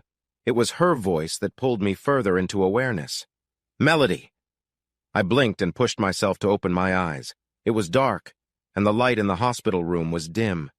As my eyes focused, I saw one of my beautiful girlfriends lying beside me, curled up on my right side. Melody loved to do this. It had always been her spot since we first met. Even in a hospital bed, she managed to nestle on my midsection without disturbing me. Harmony, Melody whispered to someone sitting in a chair beside the bed. I think he's waking up. Almost immediately, Harmony, who looked just like Melody, stepped forward and gazed at me. I tried to focus on her in the dim light. I loved both women equally, and I knew they loved me just the same. Hey there, good-looking, welcome back, Harmony said with a warm smile. She gently took my hand and squeezed it. I squeezed back a little, which felt like a big effort. Then she leaned in closer, looking into my eyes with a smile as I tried to gather my thoughts. It's okay, my dear, she said, calling me a sweet name that had become special for us. Just take it easy. You've been out for a while, and we need to help you catch up. For now, just relax, my caring girlfriend advised. I tried to smile, but found it hard with the tube in my throat. I worried I would choke until both girls tried to soothe me. Just take deep breaths, Terry. We put a tube in your throat to help you breathe. It might feel strange, but you're awake now, so I'm sure the doctors will take it out soon, Harmony explained. You really scared us, Terry, but we're so proud of you for getting through this, Melody added. Her worried eyes showed just how much she cared. Then she leaned in and kissed my forehead. It's all right, my love. I know you have many questions, but for now, just relax. We're here for you, and you'll get your answers soon. Harmony looked me over and then called for the nurse. Together, they pressed some buttons on the machine next to my bed. Just go back to sleep, Terry, she said softly. We'll be here when you wake up, and trust me, you'll feel a lot better after some more sleep. She was right. I dozed off again and woke up a few hours later just as the sun was rising when a doctor came in to check on me. Neither of my girls had left my side. After running some tests, Harmony helped him take out the tube from my throat, which wasn't a nice feeling. Then, while the doctor continued his checks, Harmony handed Melody a cup of ice chips. Melody fussed over me, feeding me the ice one small piece at a time until it melted in my mouth. I tried to speak a few times, but it took me a moment to find my voice. What happened? I managed to say, my voice rough. The girls glanced at each other. Terry, it's hard to say this, but you died, Melody said, her eyes filling with tears. What? I whispered in shock. Harmony nodded. You actually died twice and almost a third time before the hospital staff figured out how to help you. Suddenly, memories of my fight with Dr. Morrison came rushing back to me. Harmony noticed my distraction and continued. The emergency team got you to the ER in just a few minutes. I think you passed out on the way. Then, she said, her face showing sadness as she remembered everything, they figured out one of the drugs pretty quickly. It was a common medicine used to put someone to sleep for a surgery. The second drug was harder to identify. Melody was holding my hand tightly. Since the guy was a surgeon, they thought he might have used something to make your heart slow down, which could make it stop beating if it was too much, she said with a sigh. We still don't know what the second drug is. Both syringes are being checked in a lab for the police. How come I'm still alive? I asked, truly curious. Harmony smiled at me. You had good care and a medical team that knew how to help. That's why you feel like you've run a few marathons. Your muscles tightened a lot from the adrenaline and the shocks they gave you. Yeah, I felt sore all over. How long was I out? 3 days, Harmony replied, squeezing my hand again. I let out a breath, almost like I did when I got hurt before. Melody leaned in and kissed me. I could tell she wanted to share her side of the story. I was in a meeting with Dad and a new supplier when I suddenly felt sick. I knew something was wrong right away. It was as if Harmony was in some terrible situation and I could sense it. So, I left the meeting and called her. She told me you were hurt and let me talk to you, she said. Now, she was lying beside me on the bed, holding my hospital gown while she quietly cried. When the hospital staff got to you, Harmony had to step away. Josephine followed her into the emergency room to see if they could help you while I was falling apart on the phone. Dad knew something was wrong when I came back to the room. I felt so empty and upset like never before. Our man had been hurt, and I wasn't close enough to help. She was sobbing, remembering everything. For a few minutes, she cried next to me while Harmony gently rubbed her back. When Melody started to feel better, she gave me a couple of kisses and insisted that Harmony should get her turn too, which I happily allowed. Finally, she sat back up, holding on to me tightly, as if I might disappear. With a smile and a nod from me, she continued. I gave Dad the quick story. Once he and the new supplier heard what was going on, the supplier agreed to reschedule. Within 2 hours, Dad, Mom, and I were on a flight to Maitland. By the time we arrived, they had moved you from emergency to this room. Are William and Martha here too? I asked. Of course they are. Melody smiled while wiping her tears. They are at home with your mom and dad. They have been here with us every day. Terry, you are our family. I know Mom and Dad care. They care about you a lot. They were just as worried as we were when we first saw you lying there, not awake and connected to so many machines. They'll be here later this morning. Melody gave me another hug. In fact, you can expect the whole family today once they find out you are awake. She stayed close to me, resting her head on my chest and sighing softly. For a few minutes, I got lost in my thoughts. I gently ran my sore hands through Melody's hair. Harmony smiled at me, took my other hand and kissed it sweetly. I suddenly realized I hadn't asked something important. What happened to that guy? A frown came to my face. Harmony's smile changed. It looked more like a cat ready to pounce on its prey. He's been arrested and is in a safe part of the jail. You really got him good. Your punch broke his jaw and hurt his cheekbone and the muscles in his face. He bit his tongue, too. Now his face is wired shut for at least 2 months. I moved my right hand, the one I had used to hit him. It was a little sore, but not too bad. It was the same hand that was in Melody's hair. She felt it and smiled. Then she held my hand and kissed it, just like her sister did with my other hand, knowing what I was thinking. I should also tell you that a couple of detectives will want to speak with you now that you're awake. But from what I hear, you're not in any trouble. The guy's court hearing will take a few months since he can't talk, Harmony said with a smile. I nodded and let out a big sigh. I had just escaped death once again. As morning turned today, my parents and William and Martha came in when they got the news that I was awake. Mom looked better, still weak from the cancer treatment, but stronger than I'd seen her just a few days ago. Mom hugged me tightly. I was so scared, Terry. Harmony and I turned back when we heard you yell, and then I saw you knock that horrible guy down. She smiled, and her rare use of a strong word made us all laugh. After that, you collapsed, and I didn't know what to do. If Harmony hadn't been with me, I would have collapsed too. We sat in the emergency room chairs waiting until you were brought out. Terry, I'm so sorry. I never thought someone could be so awful.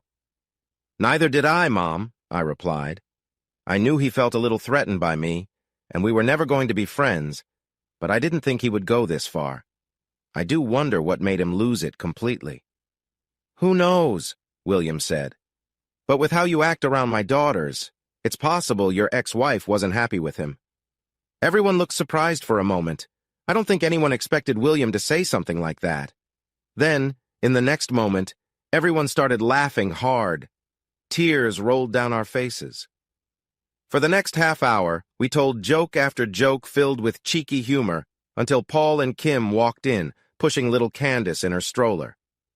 Well, I see everyone is in a good mood, and it's nice to see you awake, little brother, my sister said with a smile, but also a hint of relief.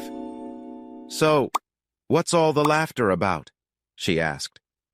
Your brother's skills in his room have really upset Dr. Johnson, and it seems his ex-wife is regretting her choices at home, Martha chimed in. Suddenly the room went quiet. No one expected such a bold comment from the usually reserved lady of the family. But then, laughter erupted once more. Kim glanced at me and winked. Around lunchtime, everyone except Melody and Harmony went back to my parents' house to rest. In the afternoon, the doctors helped me out of bed. They checked my condition and guided me through some stretching. Melody assisted me with my first shower in days, helping and supporting me. Every part of me ached, and I had a few muscle cramps that Melody was happy to massage away. If everything looked good, I would get my latest blood test results that evening. This meant the hospital could let me go home the next day.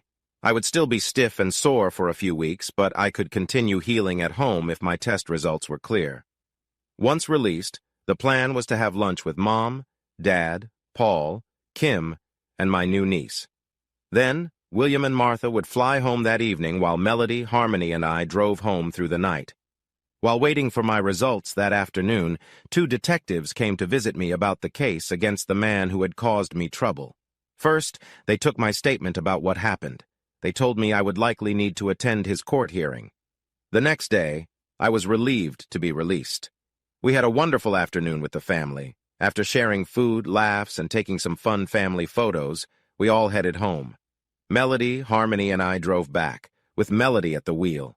We had a great time singing silly road trip songs and playing a game with the letters on license plates. That's where you make up words from the 3 letters you see on Australian plates. Melody won with the letters LCD. While most would think of it as liquid crystal display, she grinned and said, "Little cool doctor. This is why I love my girls." I returned home and back to work without too much fuss.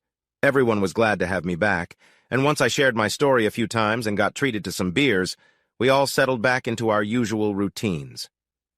I also spent some quality time with Pastor Dan from Betty's church. One day we sat at a nice coffee shop in Bathurst, talking about my life over the past few years. Once I finished sharing my story, I reached the part I wanted to discuss, and he interrupted me to share some thoughts. So, Terry, it's been a bit over 6 months since Betty introduced us. I can honestly say that you, Melody, and Harmony have brought some excitement to our little group. We both laughed at that. I smiled as we remembered how people reacted when they found out I was dating both sisters. I understand why you're angry at your old family. I can see why you felt you had to move away after what they did to you. The church tries hard not to judge, but I don't think I would have handled it as well as you did. I raised my eyebrows, and he chuckled. My job is to be a pastor, but I'm just a regular man, just as flawed as anyone else.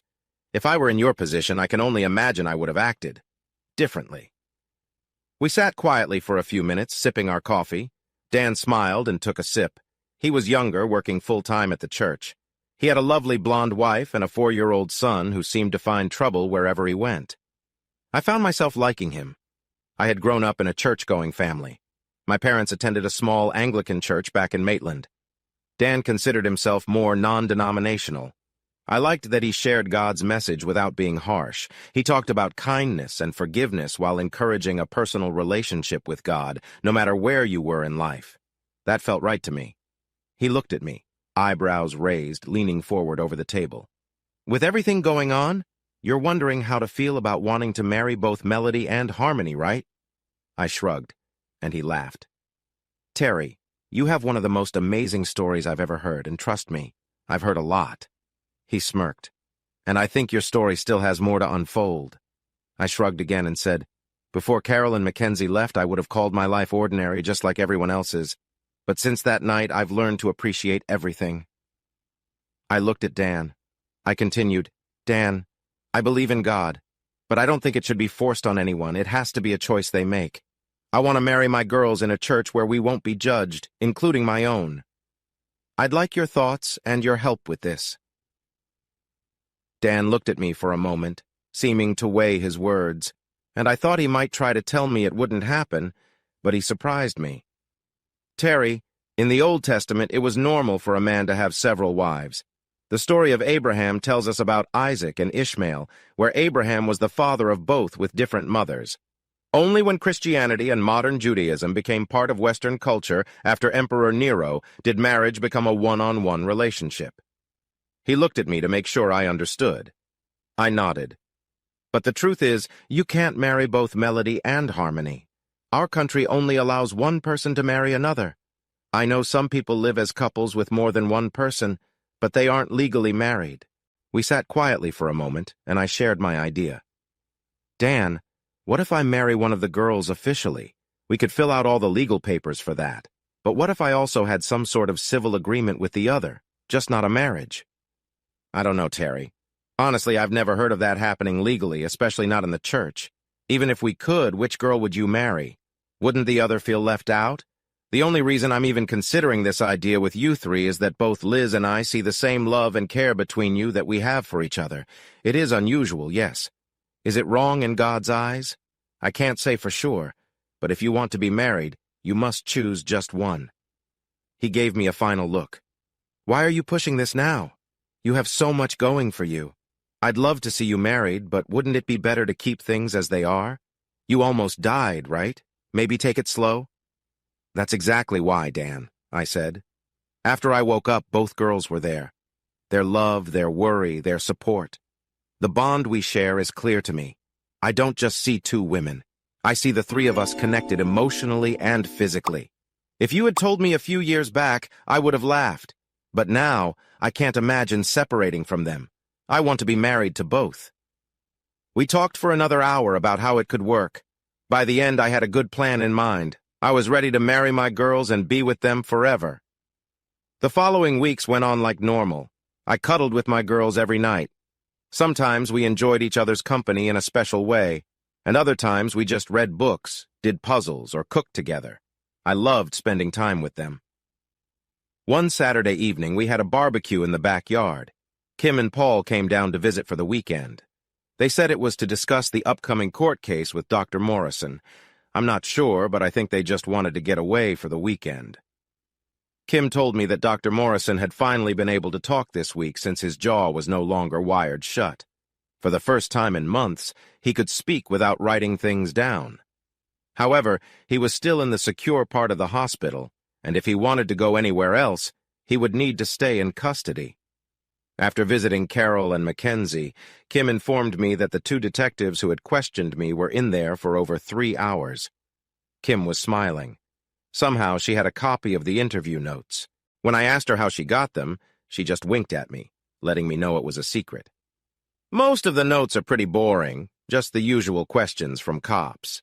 But if you look at page 15, you'll find something interesting about why he really wanted to hurt you, Kim said with a strange smile and excitement in her eyes. I took the papers and turned to page 15, reading aloud so everyone at the table could hear.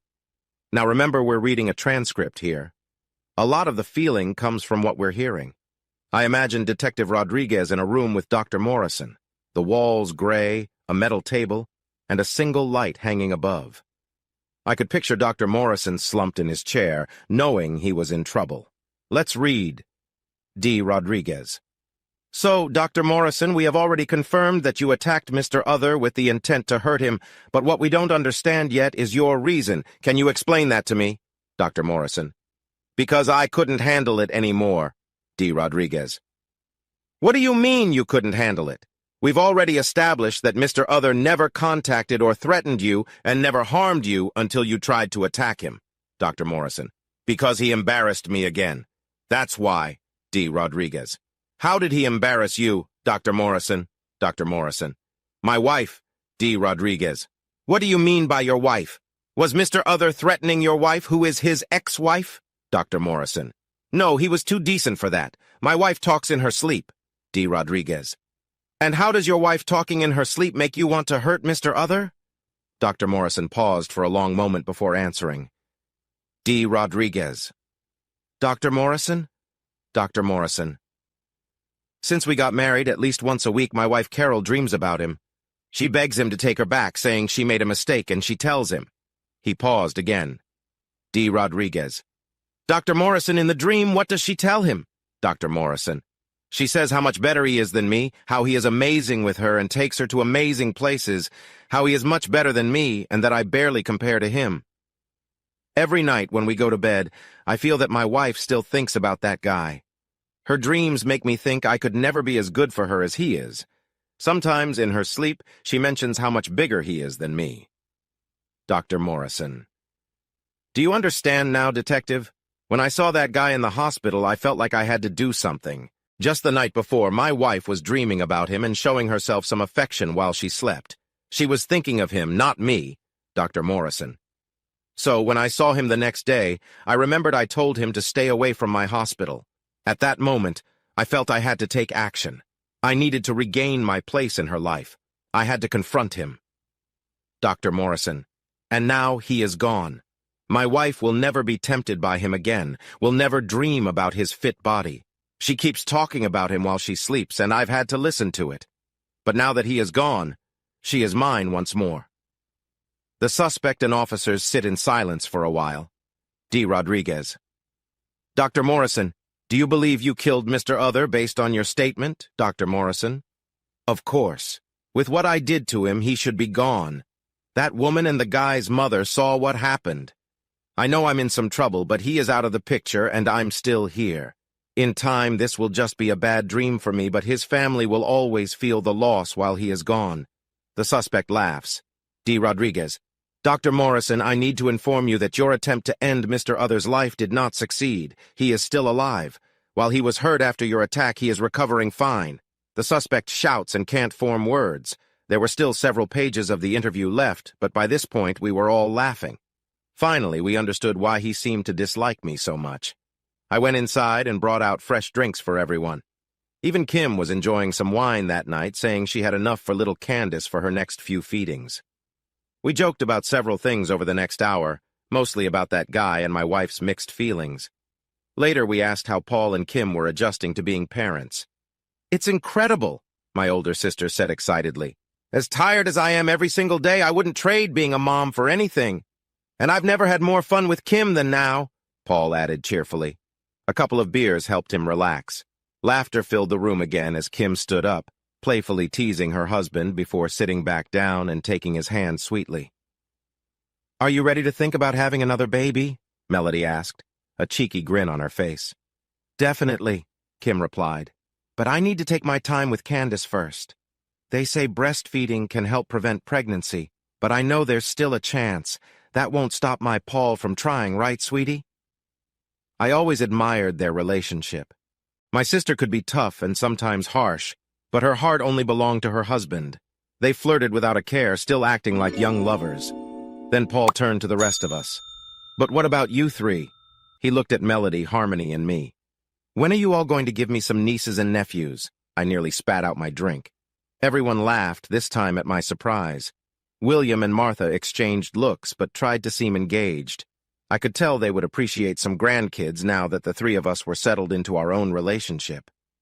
Actually, Harmony began, we've been talking about having kids for a few months. Melody nodded. Terry knows we want kids with him, and he wants the same.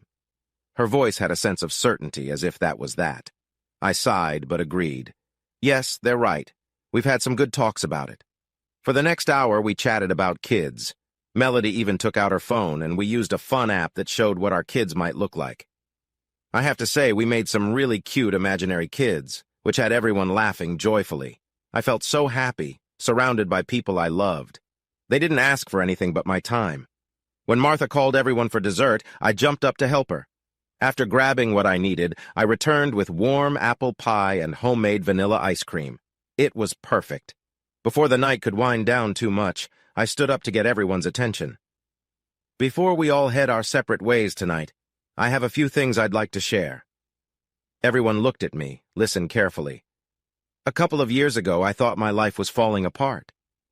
I wasn't sure how to pick up the pieces after everything that happened with my first wife and daughter. I was hurt and angry, and I now realize I was very confused. Then my friends offered me a new job in a new town. It helped me leave my old life behind, and I am grateful for that. I nodded and thanked William and Martha. They were holding hands and smiling back at me. On my way here, I got caught in a huge storm, a storm that changed my life for the better. I smiled at my girls. In that storm, I found two amazing and spirited people. They say I saved them, but they saved me too. Now, I know that without them, I'd feel empty and angry. With my girls in my life, I have more love and happiness than I ever imagined. Life will still have its hard times, but I know I can face anything with both of you by my side. Everyone at the table was smiling. Melody and Harmony looked proud. I knelt down on both knees to show the girls they were my equals in everything, including my love for them. The girls put their hands on their faces, and everyone gasped. Even Martha was there holding her phone, showing my parents on FaceTime.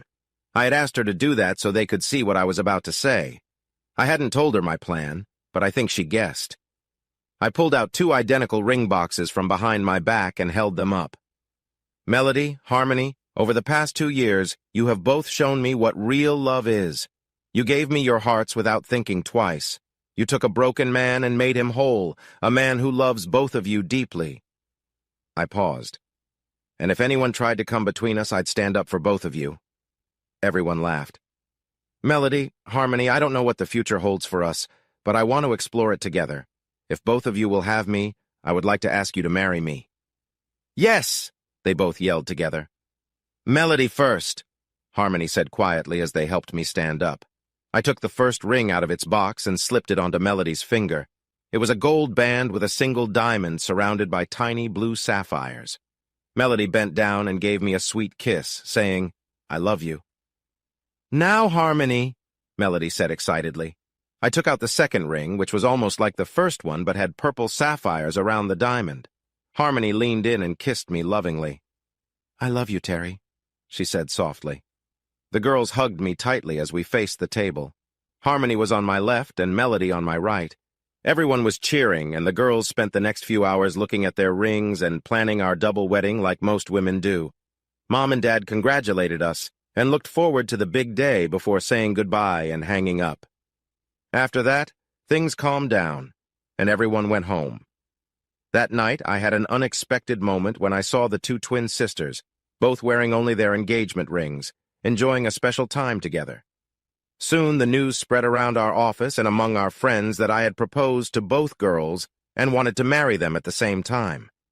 About a week later, just before we were to go back to Maitland for a court date, we sat down to discuss how our marriage would work legally.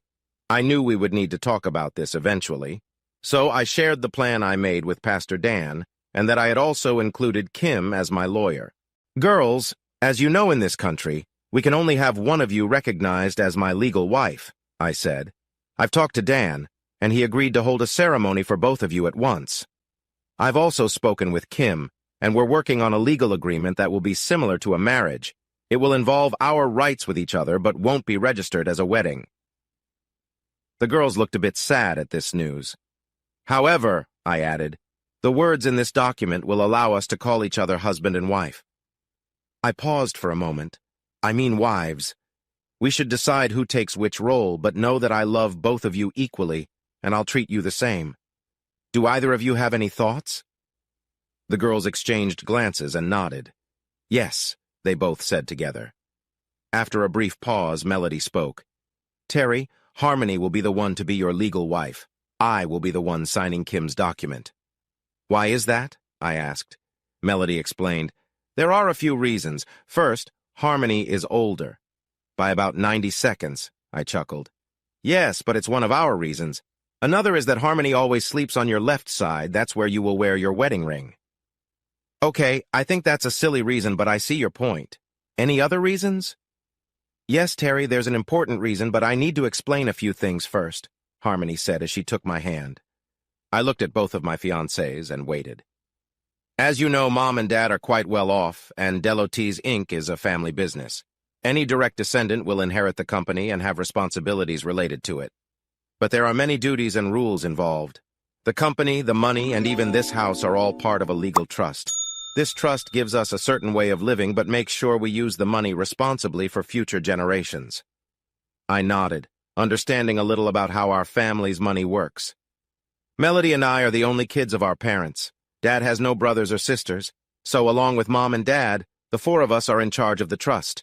When you marry us, you will also join the family and share this responsibility. If we have children later, they will take on these duties too. If any of us want to leave the trust, we can't just take our money. We have to sign a paper, and in return, we get some money. But when that money is gone, we have nothing left. What does this have to do with marrying you instead of Melody? I asked Harmony. Terry, Melody said, Harmony is a nurse while you and I work at the company. She is part of the family and enjoys its benefits, but she doesn't help the company grow directly. This doesn't matter much now, but later on, when she retires, she will earn much less money because she hasn't helped the trust grow. Harmony nodded in agreement. Melody continued, If she becomes your wife, and you keep working for the company, she will receive the same benefits I do. She paused to smile at her sister. Not that I would ever hold anything back from my sister, but everything is set up so the family will keep supporting and growing the company and the trust. Harmony blew her a playful kiss, and Melody winked back. Okay, I understand now, but Melody, are you okay with signing the legal papers? She took a breath and looked at Harmony, then at me. Yes, my love. As long as I can call you my husband and have your children, I will be happy.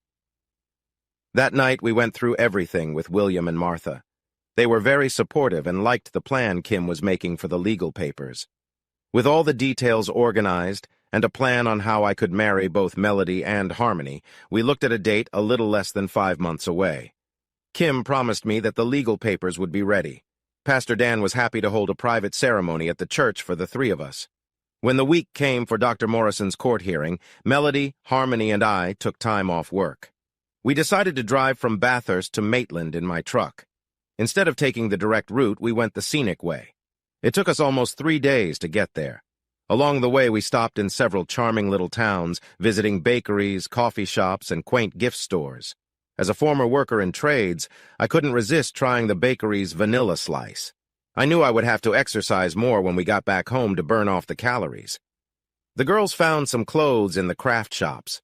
When we checked into our B&B with one big bed for the three of us, we got some curious looks. At the first B&B, the older lady at the front desk asked if we wanted a rollaway bed. Melody giggled and said, No, our fiancé sleeps with us in the same bed every night. The lady was a bit surprised and paused for a moment. Then she forced a smile. I could tell she was curious, but we were beginning to accept that people reacted differently to us being together. On the second night, we went to a different B&B. An older man at the front desk asked a similar question. Melody gave almost the same answer. This time, instead of being shocked, the man just smiled widely and gave me a fist bump. The girls laughed, and as we walked away, they seemed to sway their hips a bit more than usual. I definitely felt their closeness as we headed to our room. When we arrived at my parents' house, we settled in and spent some time with my dad. My mom was back in the hospital after her recent cancer treatment. She would be there for a few days, so we planned to visit her once we knew more about the court hearing. Once Kim arrived with Candace, we played with my niece. She was growing fast and loved being around the twins. She kept looking at them and giggled when one of them held her while the other played peekaboo. After Candace was happy being held by Harmony, Kim shared the details about the court hearing for Dr. Morrison. It should be simple, she chuckled at the nickname we gave him. Dr. Morrison will be brought in, the charges read, and if the judge has any questions, he'll ask them. There might be witnesses like you or Harmony. Then the judge will ask for a plea, either guilty or not guilty. Finally, the judge will set up probation or custody rules, and that will be it. So, will we be called and have to take an oath? I asked. Kim laughed. That could happen. You might need to show who you are, but it's simple. The judge is the one asking the questions. There won't be any tough questioning like you see in the movies. We chatted for a few more hours, and then Paul arrived after work with a lot of Thai food. We all enjoyed the meal together. Even Candace got to eat when Kim pulled out a shawl from the diaper bag and fed her daughter. I think I stared a bit too long at my sister feeding her child. You mean to tell me you have two beautiful fiancés and you still can't stop looking at your big sister? She teased. I laughed back. Well, first, you're right, my fiancés are beautiful. Second, you were the first person I ever saw like that, even if you were just a little different back then. And lastly, I gave her a playful gesture and a big smile. I'm a guy, and I appreciate women. Everyone laughed. Paul put down his beer to speak, but Kim interrupted him. Paul, if you say what I think you're about to say, I'll make sure you regret it. What? I wasn't going to say anything, he replied, still smiling. Paul didn't have family anymore, so he saw us as his. Melody laughed. You were just about to ask to see us like Terry sees his sisters? It looked like Paul was going to make that joke, but suddenly everyone gasped as both Melody and Harmony quickly showed everyone in the room a little skin. My dad turned bright red, Kim spit her drink back into her glass, and Paul just sat there wide-eyed. I smiled widely, happy and amused. That's the only look you'll get, but we keep our guy happy with these girls, Melody giggled, playfully showing off. No one outside the family gets to see us like this. Lastly, Harmony looked at everyone, then focused on Paul. If you say anything, just know your wife won't be your biggest concern. Then everyone started laughing again, and we had a good time. Paul kept grinning at me and fist-bumped me all night. Later, when everyone was winding down, I was in our room, and the girls were in the bathroom when my sister knocked on the open door. Do you mind if I come in? She asked. I nodded, and she came in and sat on the bed. How do you three fit in this bed? She asked, fixing the sheets. I shrugged. I don't know, it's our first night trying it, but we'll manage. We always do. She touched my arm. That's what I love about you, Terry. You could have run away or become bitter because of what Carol and Mackenzie did, but you didn't. I think those girls saved you just as much as you saved them. To be continued. The last part of this story will be updated in a few hours. Please subscribe to my channel so you don't miss it. Thank you for taking time. Have a good day.